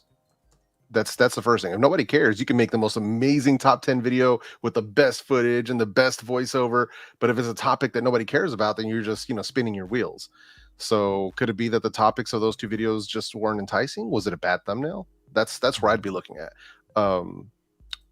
Always start with yourself. Always start by accepting responsibility that it could be something that you did, not that the algorithm is hating on you, not accusing you of that. But some people do need to hear this, that at some point we do have to accept responsibility that this is on us to improve our content. And that starts from the research phase. I'm moving on to podcasting, so I'm not doing YouTube, says Midnight's Code Music. Midnight, that's okay. But listen, YouTube is kind of like doubling down on podcasts right now. So if you can make a video podcast, You and can't put it in a escape podcast it. playlist, You try and Yeah. get away from YouTube, YouTube will chase you down. pull you Yeah. right back in. Yeah. Well, they'll tackle you, man. Like, what was that? Terry Tate, the office Right, linebacker. offensive linebacker. They'll That's right. Yeah. Here comes a pain train. Woo woo. We have podcasts here at VidIQ called Tube Talk. We do. Who knows? Maybe one day you'll find that on YouTube. You just never Never know. Oh. know. What a tease. What a tease. Yearning for a Smile says, I love Selena. Me too. That's why I started this comment, because I completely agree. I love Selena. Qbert, I've almost doubled my subscribers and views since getting your app. Thank you. Hey, I mean, shouldn't we be giving Qbert $5 for the plug? It's kind of like he's given us super chat to tell us how awesome we are. Awesome. no, and just for you saying that, that'll be another $5 from Qbert. Qbert, you don't have to do that. No, don't do that. Greenlandic Gamer, your tips help me make higher quality content for my shorts channel. Thanks. I am now at 25,000 subs a month. Awesome. Oh my goodness. What? Holy smokes. That's a lot. Did you mean views? That's a ton. I'm looking at this in the background. NRD Gaming. I had a Russian channel. Now I have it on English with better traffic and viewers from Russia. Also because I use closed captions on 8 languages in, every long form video. So yeah, NRD Gaming, to that comment from before, just kind of like giving their, I want to say 2 cents, but it's not quite that much. What is that noise? Sorry, that's me. It's my sound. I was looking. Sorry. Yeah. So I found the channel and wow. Oh my goodness. Gonna get a copyright. Wow. No, that's on the wrong screen. I'm sharing the wrong screen. Okay, hang on. I didn't think this through, did I? Oh, I'm gonna get copyrighted. Just, Rob, get it together, buddy. Get it yeah, together. all Rob. Gonna get kicked off the air. Yeah, look at this. All of these shorts. 100,000 views, 100,000 views, 300,000 views, 200,000 views. Woo! Nice work. You know, what's interesting is I don't remember auditing this channel. Did we? It doesn't look like it. Well, we should take the credit even if we didn't.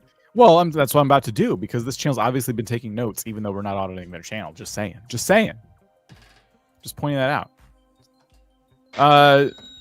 Nyanto's playtime. What's the usual problem when I'm getting a lot of views but scarce in subs? I don't think that's a problem. No, not really. No. I think it Subs is don't if you're matter. trying to get to 1,000 subscribers for monetization. Yeah. Okay. Yeah. Yeah, I guess. It could be so it could be shorts, and I think generally speaking, you tend to get less subscribers from shorts.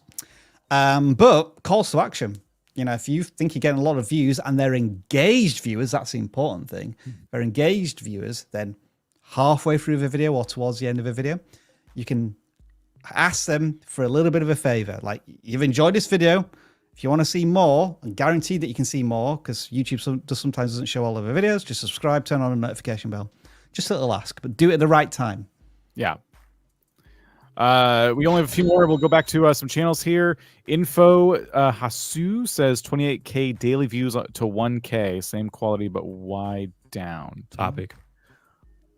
Okay. So they're getting 28,000 views, and now they're down to 1,000 views. Got it. So you feel like it's the topic. Topic. Yeah, I'd be thinking that too, but also same quality. Why down? There's this belief that can be kind of naive, where you think that once you're doing something that works well, you just continue doing it and it's going to continue working. Mm-hmm. But that's just not how it works on YouTube.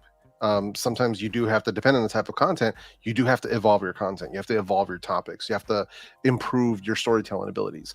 So same quality, but why down?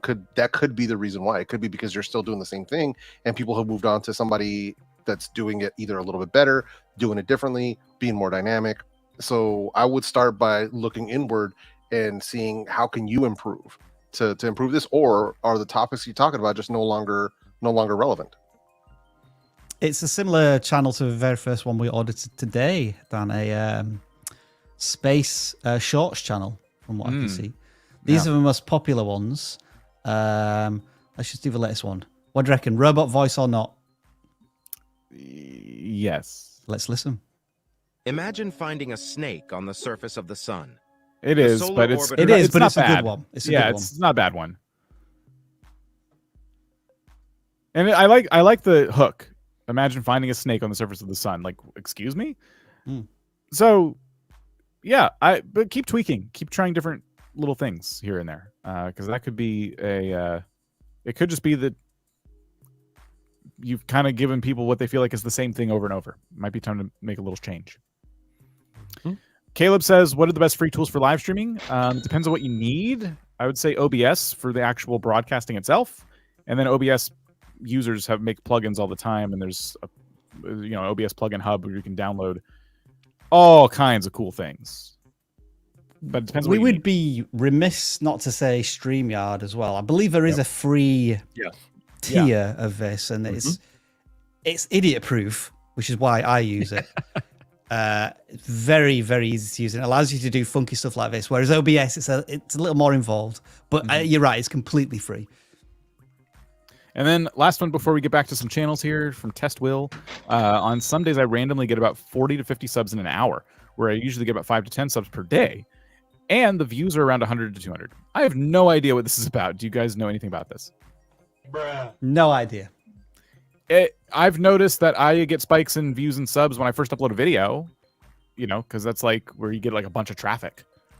But there's too many factors. We'd have to be looking at your channel and Yeah, I'm going to guess that it has to do with where your video ends up at. A few years ago, I did a tech video that somehow ended up on a Russian blog, and it got a lot of traffic for that first 24 hours because of it ending up on a Russian blog. So just depends on where your video ends up. That's a good tip too. Yeah, you can go into your analytics and see like how people are finding your content. And that's how I've discovered that my content's been picked up and put on different blogs. And I'm like, well, what the heck? And sure enough, it's because they link the video, and then they talk about what it was you were doing in the video, and maybe you're one of 4 creators they put in the blog. Yeah, that's a great tip. So there you go. We can get back to super chats in a little while, but Rob has something to say first. I have one more. John, can we do a live stream where Rob is in VR? As soon as you've got those emojis done, I'll think about it. I'll think about it. Bruh. Oh my gosh, poor John. F's in the chat for John, everybody. Everyone said, "Who's John?" Whoa, who's John? just do it. John okay? is a legend. Okay, John is a legend in Yes. the VidIQ game. Okay, we're gonna look at the next channel here. Now, I do need to make a quick apology because we were supposed to look at this channel last week and I messed up.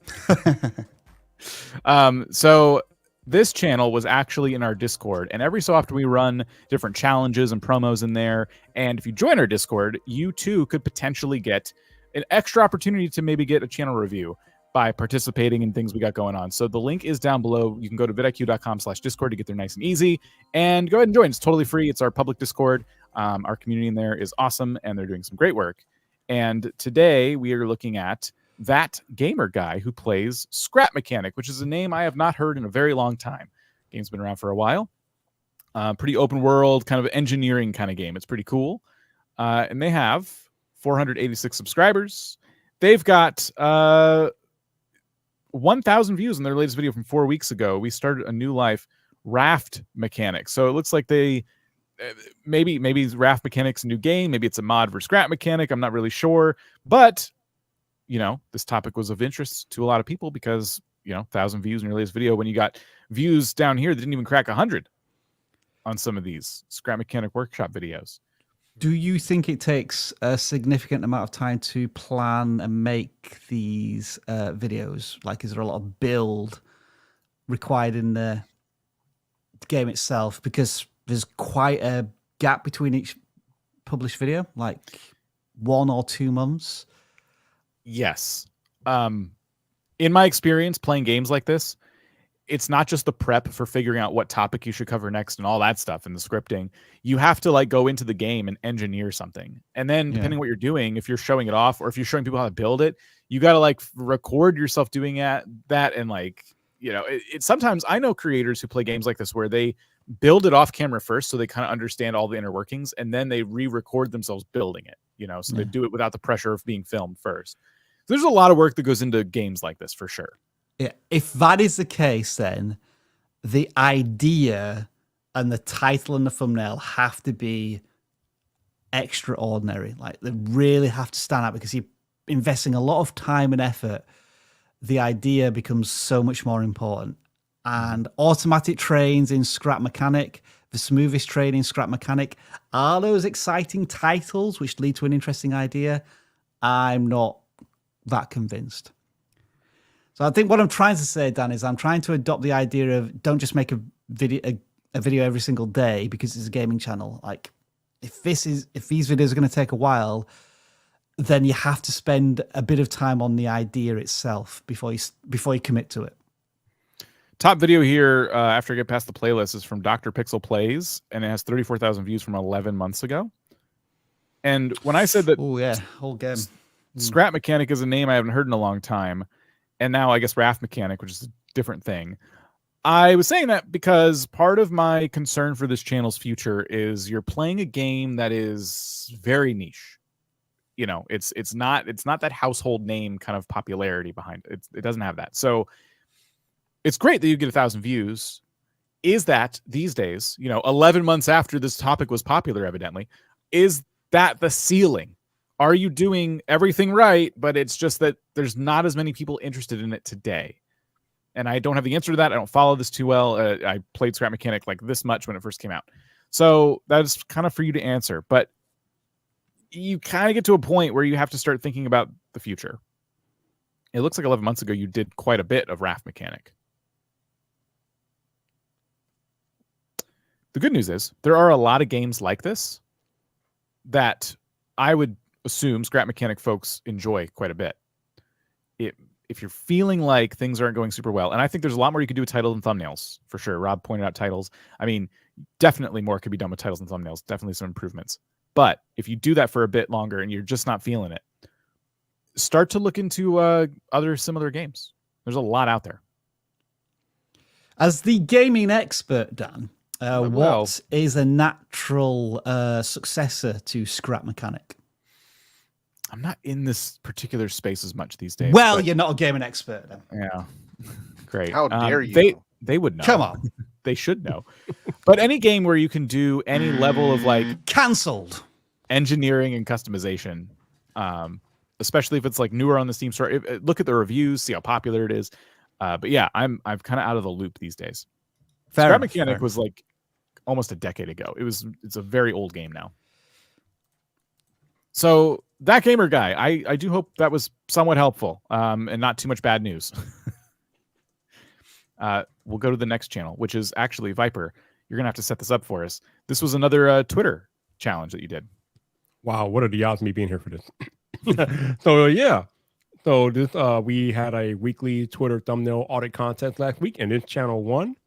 By the way, before I even get to this, if you all are on there participating in the contest, don't try to cheat me. I pay attention to this stuff. Like, y'all up there trying to count like after the hour. No, Viper don't play that, yo.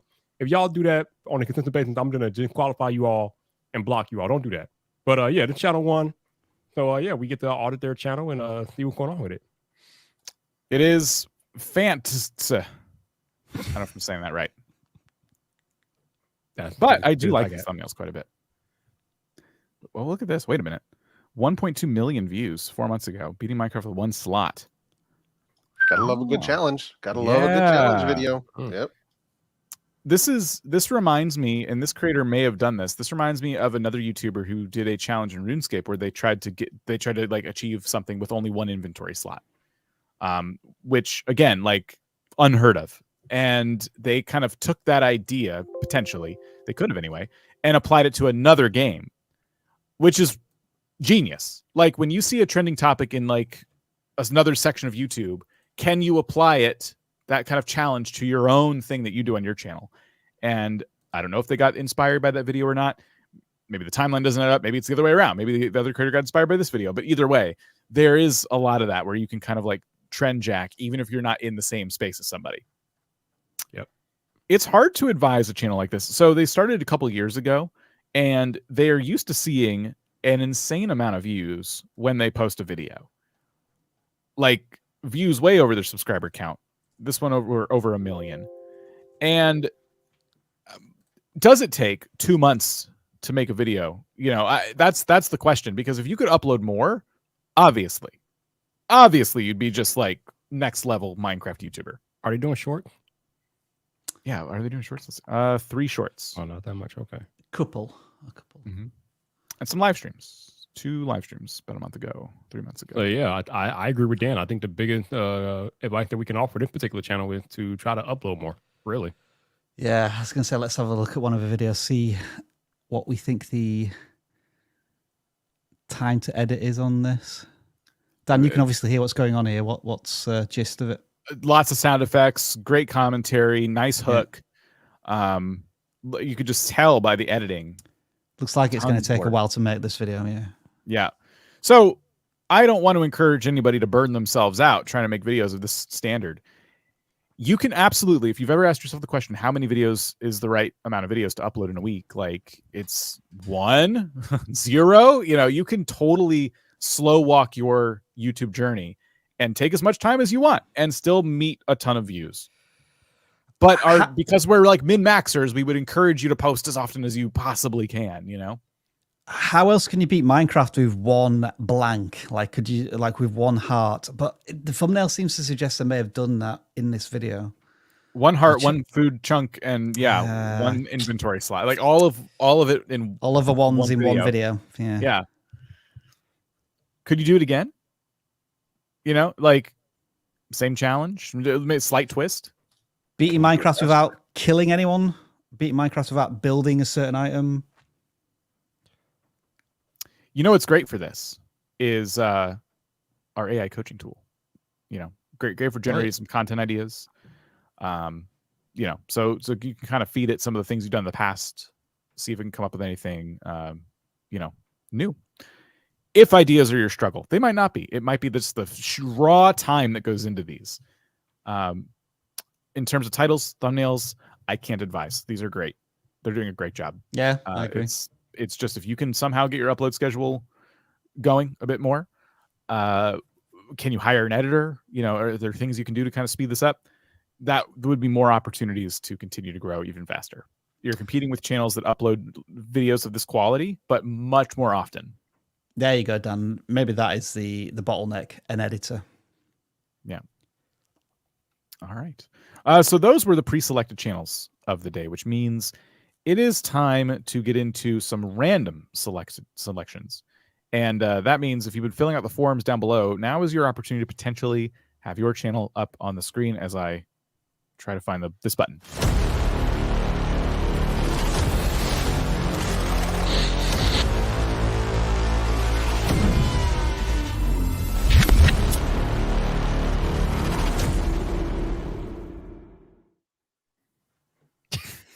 Oh, sorry, I'm behind. Where's the button?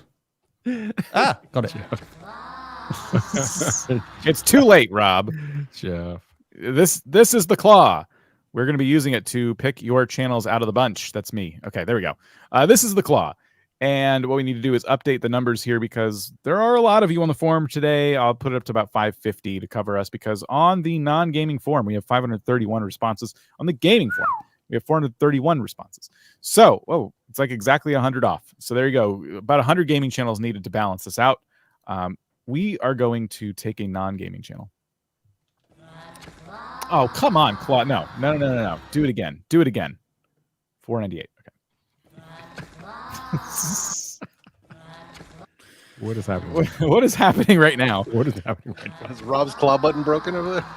You're going in there so often. You're just trying to get trying to keep up. More copyright strikes on our live stream. Bruh. All right. Finnenheit or something like that. For plain crazy gaming collabs in real life. Is this a gaming channel? Because this is supposed to be the other form. It does. They don't say they're a gaming channel. Sorry, I have a lot of channels up. What do you guys think? Is this a gaming channel? Looks like a bunch of gaming to me. Yeah, looks like a gaming channel to me. No, we got to pick again. Finnenheit. Yep. Oh, I was going to say there was a Nerf video there. One Nerf video does not a non-gaming channel make. Exactly. Yeah, we need y'all to pay attention, man. Y'all got to pay Just attention. remember, Dan was hosting this live stream, so if you want to post your complaints to anyone, it is DanTheGamer@vidiq.com. This is a Pokemon channel that says they do shorts. So I clicked over to their shorts, and indeed, they have Pokemon cards, challenges where they drop basketballs on people's heads, and looks like some video game content is mentioned here, but I would say this is definitely more collectibles and things like that. I will listen to one. It's just some sound effects. Yeah, it's custom Music. sound. Will rip at 250 likes. So they're going to rip these cards if they get a certain amount of likes. Come on. It turns out it's the strategy's not working super well. Yeah. And technically that is metrics. Well, is it? Would that be considered manipulating metrics? Bribing people to like something? I mean, to be fair, I told everyone to just like this live stream. So yeah, I'm guilty of it myself. Carry on. There's another one. They'll drop this Lego set at a certain amount of likes. Is this the whole channel? Yeah, right. That can't be the whole channel, I hope. So there's Pokemon music in the background, and they're opening this card pack. There's a timer that's cut off here, or number. I don't know what that is. Well, the real question is for the kids in the chat right now. Are you into that kind of stuff? When you see videos where they're like 10 likes and I'll do this, 30 likes, and are you guys down with that? I'm not personally, but maybe it's because I'm the wrong demographic. So maybe you guys let us know in the chat. Are you guys down with that? Here's the thing. Like, what if you actually ripped the card instead of threatening to do it? Like, you might have had a short with like 1 million views if it was a rare enough card. People would be sharing it around. Can you believe what this person did? You know, they dropped this Lego set. So like, imagine scrolling shorts and instantly someone drops a huge Lego set on the ground and shatters everywhere. Like, that is content. But like saying you're going to do content is not content. That's kind of the issue I have with it. P.S. If we get 700 likes, Savage GPT is on their way. Oh, God. Great. Okay. Those are my tips. I think that this channel has a ways to go in terms of what they're doing. I like this concept of like showing the cards and showing like how much they cost. I do think the camera quality could be a bit better. We saw one. Agreed. The lighting wasn't great. Your hands were too close to the lens with what you were doing. I think they're working with some very limited equipment, judging by the frame rate and the blurriness.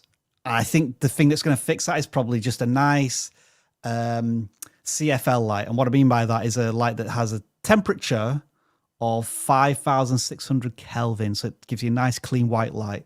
They should be able to buy one of them for $5 to $10 from Amazon or a local Walmart or convenience store. That should make a huge difference just to how the cards are lit and your hand. If you are serious about doing a Pokemon channel and you want a good example of how it's done correctly, check out Deep Pocket Monster, because Pat Flynn is over there and he is crushing it in the Pokemon space. That's a great name for a channel too. Yep. So yeah, definitely could learn a lot. And we're not saying you need to hold yourself to this standard necessarily in terms of camera quality, audio quality, things like that. But you could definitely aim for those heights and try your best to improve. Yeah. I mean, the cool thing about Deep Pocket Monster is the storytelling ability of Pat Flynn and his team. It's mind-blowingly good. So this goes for anyone. Like, even if you're not into that type of content, for anybody in the chat, if you check out that channel just to see what they're doing when it comes to storytelling, it's worth your time. Yeah. Dan, just go back to Pat Flynn again. Okay. That top thumbnail. No. Go back. Back one page. Oh, this one. Sorry. Yeah, no, to the search. Yeah. The search page. Yeah. The joke's gone now. Bruh. Oh, okay. I see. All right. Yeah. Took too long to get there. Bruh. Tried. I'm sorry. Now that's directed at me. Well, okay. Anyway, so that was Deep Pocket Monster. Let's pull out a gaming channel. Or no, that was not Deep Pocket Monster. And now I forgot the name of the actual channel. I was spat out my drink then. No one got credit for that deserved it. Oh, no. Gotta do the sound effect. Bruh. I just We have lost control of the stream, y'all. random sound effects. I love it. Okay. I need to. Jeff, you need to send me all your sound effects because mine is probably better when somebody else plays them. Yep. GillytheGamer, 22 subscribers. Hey, Gilly. All right. 3 weeks ago they started. 4 videos. Hey, welcome to YouTube. Yeah. Question to you, Gilly the Gamer. Do you want to play FIFA or do you want to play F1? Make your decision and commit to it, I would say. We will wait. Yep, you got to decide right now. Mm-hmm. We're all waiting. Clocks are ticking.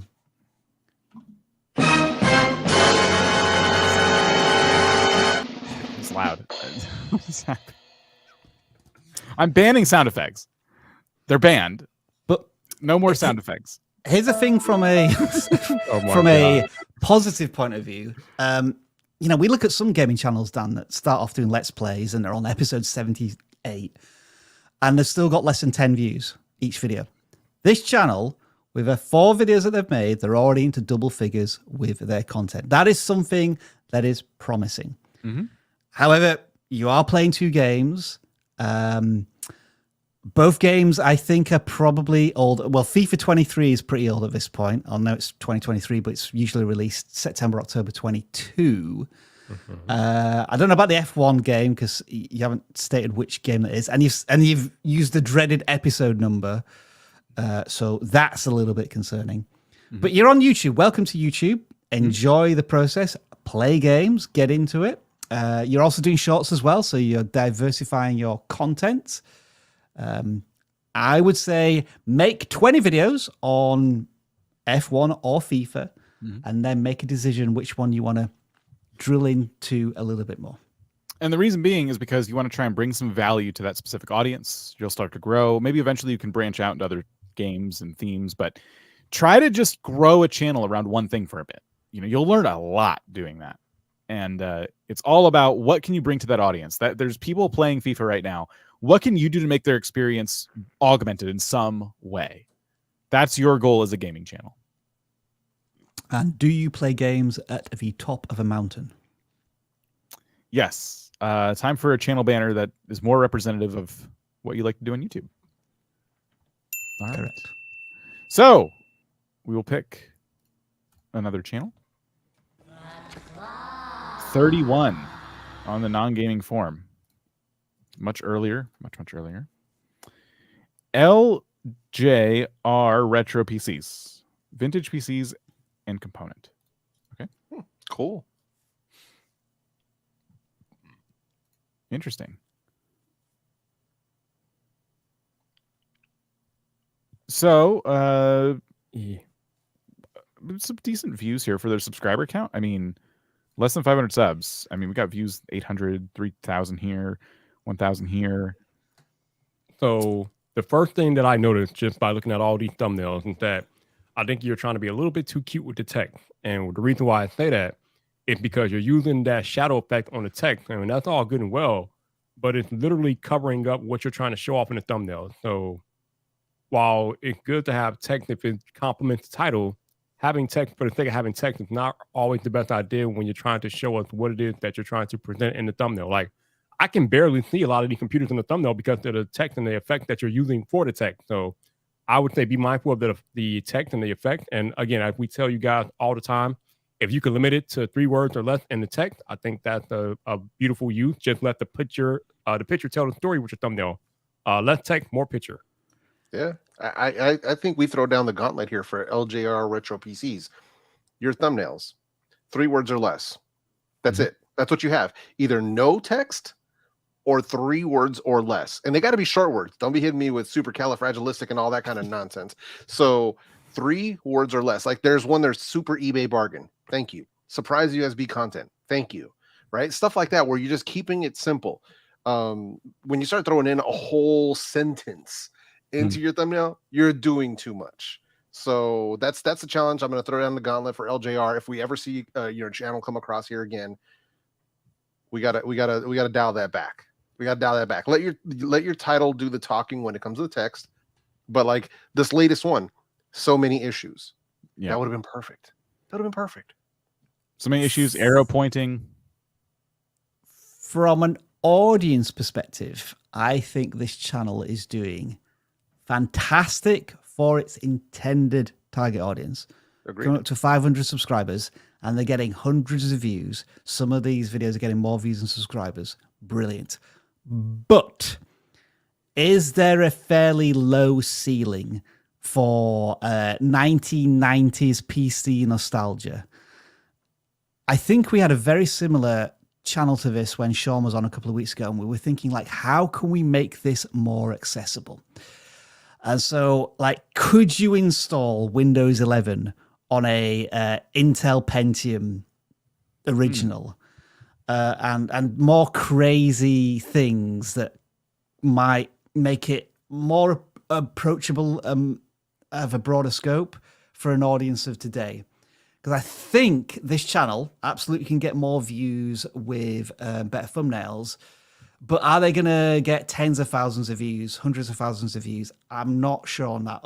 Go to most popular, Dan. Is there anything that's so there's something that's really been a viral moment for them either as well. So accessibility wise for a broader audience. I mean, telling the story of buying a PC on eBay and if you wasted your money and things like that, that's interesting. And I think if you're not a collector of old PCs, that's interesting. Even that's more accessible than talking about a specific Dell 466i PC and installing Windows 3.11 on it. Yeah. Yeah. So yeah, gave you a lot there. I want to do something real quick. I'm going to pass it back to Super Chats, and I'm going to take a very quick break, and I'll be right back. Dan's off. Cool. He's out of here. Can you explain what a healthy sub to view ratio is? No, because you shouldn't be looking at it like that. What you all need to realize is that subs are beginning to mean less and less on this platform. And the main reason is because everybody who's subscribed to your channel doesn't always get notified when you publish videos. Only 5 to 10% of people who are subscribed actually get notified by YouTube when you publish a new video. So just by that statistic alone, you should not be looking for a sub to view ratio. The better metric, in my opinion, is just looking at how your video perform over time, right? How did your video yesterday do compared to your video today or tomorrow? Are your videos climbing in views? Are they decreasing in views? Just measure it by how your videos are doing from upload to upload, and then you can form a baseline of how your videos should normally do, and then you'll know what to do, whether or not they are performing relative to the baseline that you have determined. I did try and get an answer to this question. I'm just trying to find out. Bear with me 1 second. Oh, all right. I thought we were moving on. Right. No. Because I thought, I did a video about this recently. And so I like canvassed our entire audience and said, you know, on average, between 16,000 people who voted, what would be a good views to subscriber ratio? And, you know, generally speaking, if you want subscribers and you're doing calls to action, the evidence here suggests that if you're getting a subscriber every 50 views, then that might be good for that specific number. But as Viper rightly points out, how valuable is that subscriber? Are they going to continue to watch your content, or are they just pressing a button for it to turn red? So those are the statistics, if that sort of thing interests you. And somebody just asked me in the chat, why is YouTube prioritizing sub count as it relates to monetization? Because YouTube just doesn't want to pay anybody. They want to pay people that are going to be committed to uploading content on the platform. So in order to figure out if you're committed or not, they have the 1,000 subscriber, 4,000 hours, or 1,000 subscribers and 10,000 or 10 million views in 90 days for short creators. But it's all about figuring out who is committed enough that YouTube should be worthy of paying. That's all. Yep, agreed. Yu-Gi-Oh! Pro Games, they came in with a $6 super chat. Says I came from your Spanish channel. My channel is working. I already have 4,000 hours, but just 532 subs. Man, you just got to keep on grinding. That's what it comes down to, man. You got the watch hours, which is great. That's I think, in my perspective, that's actually the harder one to nail down. So hopefully you can get to that 1,000 subscribers. It's just going to be a matter of time. You just got to stay consistent, because if you can get that kind of watch hours and those views that equal those kind of watch hours, then it's just a matter of time before you hit that 1,000 subs. So. I am not going to give you a Spanish accent. Just return to vidIQ en Español, where I speak fluent and perfect Spanish. Dan, did you just disappear so you could change your light effects? I changed those a while ago. Yeah. Okay, fair enough. All right, next one. I have a craft channel coming from the Crafty Diamond Debbie, $5 super chat. Thank you. I have a craft channel. Should I post as often as possible or just a few times per week? I'm getting views and approximately 65 subs per month. You should post as often as it makes sense for you. Yep. We don't have a hard like a hard answer for that question for everyone. It's just what makes sense for you as a creator that's not going to burn you out. So if you can, like, what do you have the bandwidth for, right? Because there's a lot of people who have lives outside of YouTube. People have families, people have children, people have a 9-to-5 job. So if you have the bandwidth to put out one video per week, cool. If you could do one every 2 weeks, cool. If it's one per month, cool. Whatever works for you. And that's really only you can answer that question. We just looked at a channel that was posting Minecraft content, very competitive, and they only made like 8 videos, but one of them had 1 million views, you know, and they're not posting super often. Like, we told that channel if they could post more, that would be more shots at the target, but it's sustainable sometimes, depending on the quality of content, what you got going on in life. And it's okay. It's whatever schedule works for you is the answer on YouTube. Oh, sorry. I'll never figure out YouTube. LOL. I mean, I'm in a small niche, but still. Matt's Adventures, you got this. You're here. Yeah. I didn't figure out I needed to seek advice for a very long time. So you're already ahead of me. I still haven't figured out YouTube. I'm serious. Dan, like, well, yeah, we're looking at our channel. Like, I'm just being honest for a second. We're looking at our channel for the last 2 weeks. Our impressions and our views have just dropped 20%. Mm-hmm. And our latest videos are like 9 of 10s and 10 of 10s. And it's like, what's happened there? What's happened? I'll share with you off camera. I have some theories, but yes, it's just theories. That's the problem. Like, nobody knows, and that's why we're here. So get your tinfoil hats ready. Yep. When we talk about Dan's theories. Merch. That's right. But thank you, Matt. Hang in there, Matt. Seriously, man. And who else we got here? We've got Cody's Outdoor Videos. Says, I just want a play button on my wall. Hey, man. Fair enough. You gotta put in the work, man. You gotta put in the work. Etsy.com. That's right. They don't just hand out play buttons, bro. That's right. They don't do it for free. I niched down on a World of Warcraft, I believe. Yep. It could be World of Warships. I don't know. It could be. I guess. 3 years ago. Oh, yeah. Best decision. Can you imagine that? Like, if there was a channel that was just doing World of Warcraft, and then all of a sudden for just one video, it was all World of Warships, but it just used like exactly the same title. Yeah, that would be the ultimate clickbait troll, but it'd be really funny. That should be an April the 1st video on such a channel. Mm. To answer your questions earlier, I never got an audit, but I did watch your videos and live streams. Thank you for the help. Okay. Thank you. Well, thank you for letting us know. I was using you as a way to push the fact that people can watch this live stream and grow without their channels being on the screen. Excellent point. So so thank you for paying me for the privilege.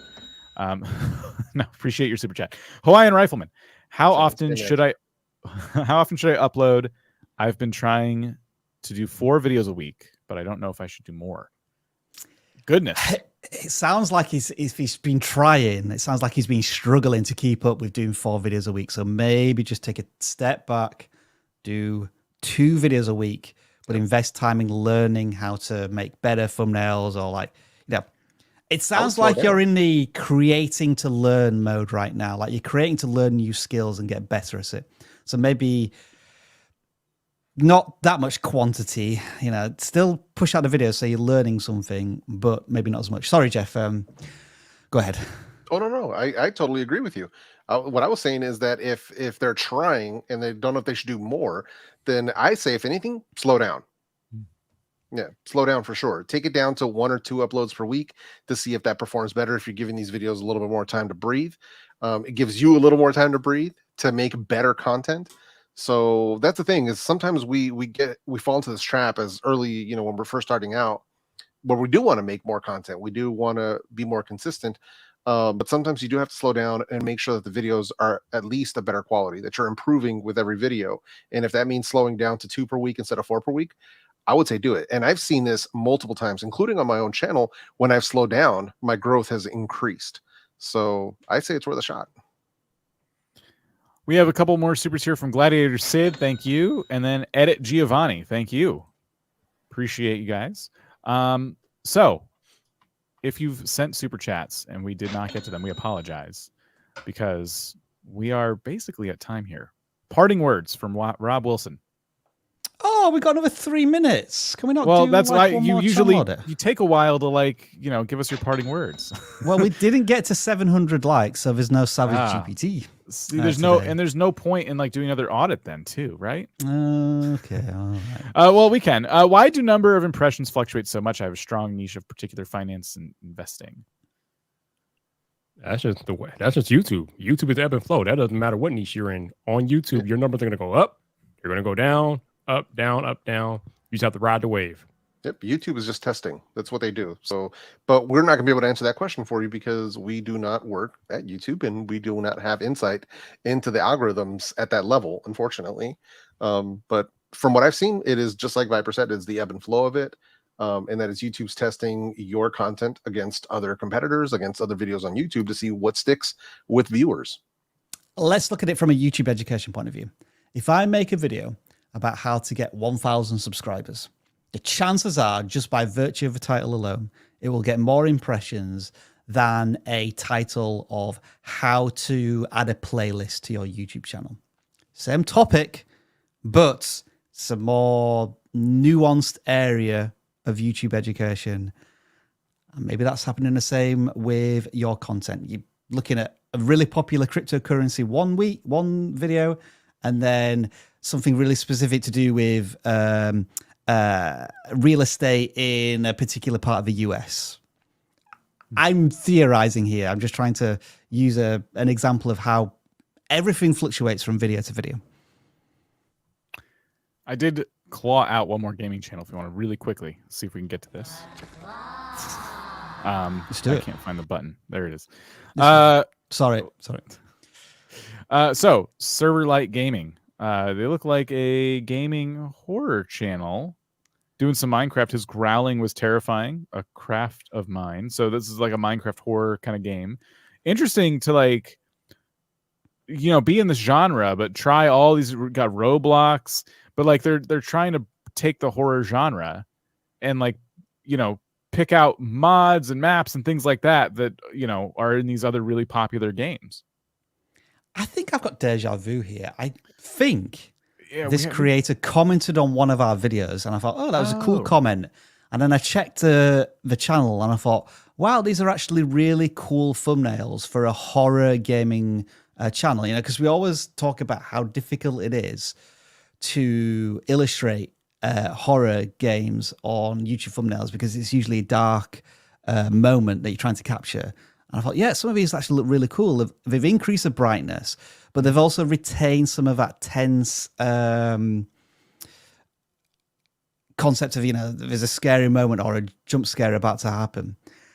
The text could probably do with a bit of work. But yeah, I remember somewhere in the back of my mind saying those were a good effort of thumbnails for a channel of their size.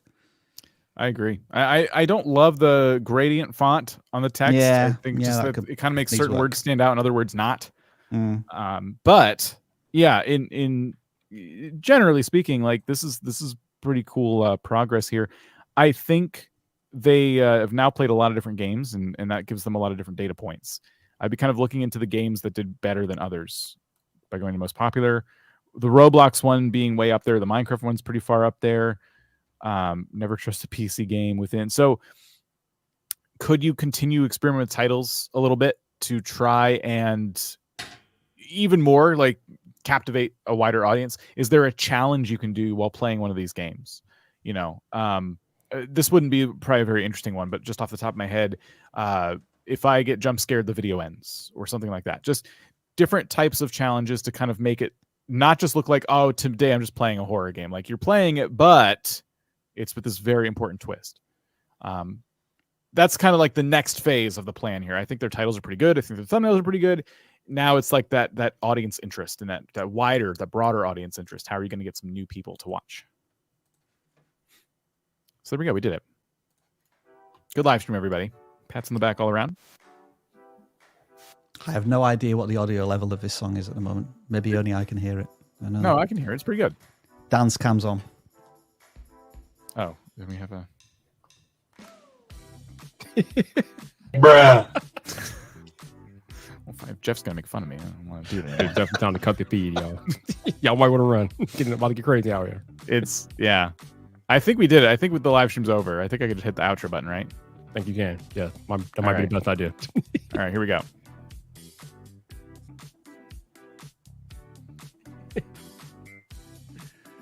Oh, boy. Infinity. What are we doing right now? I don't know when to hit the end button. Eventually, right?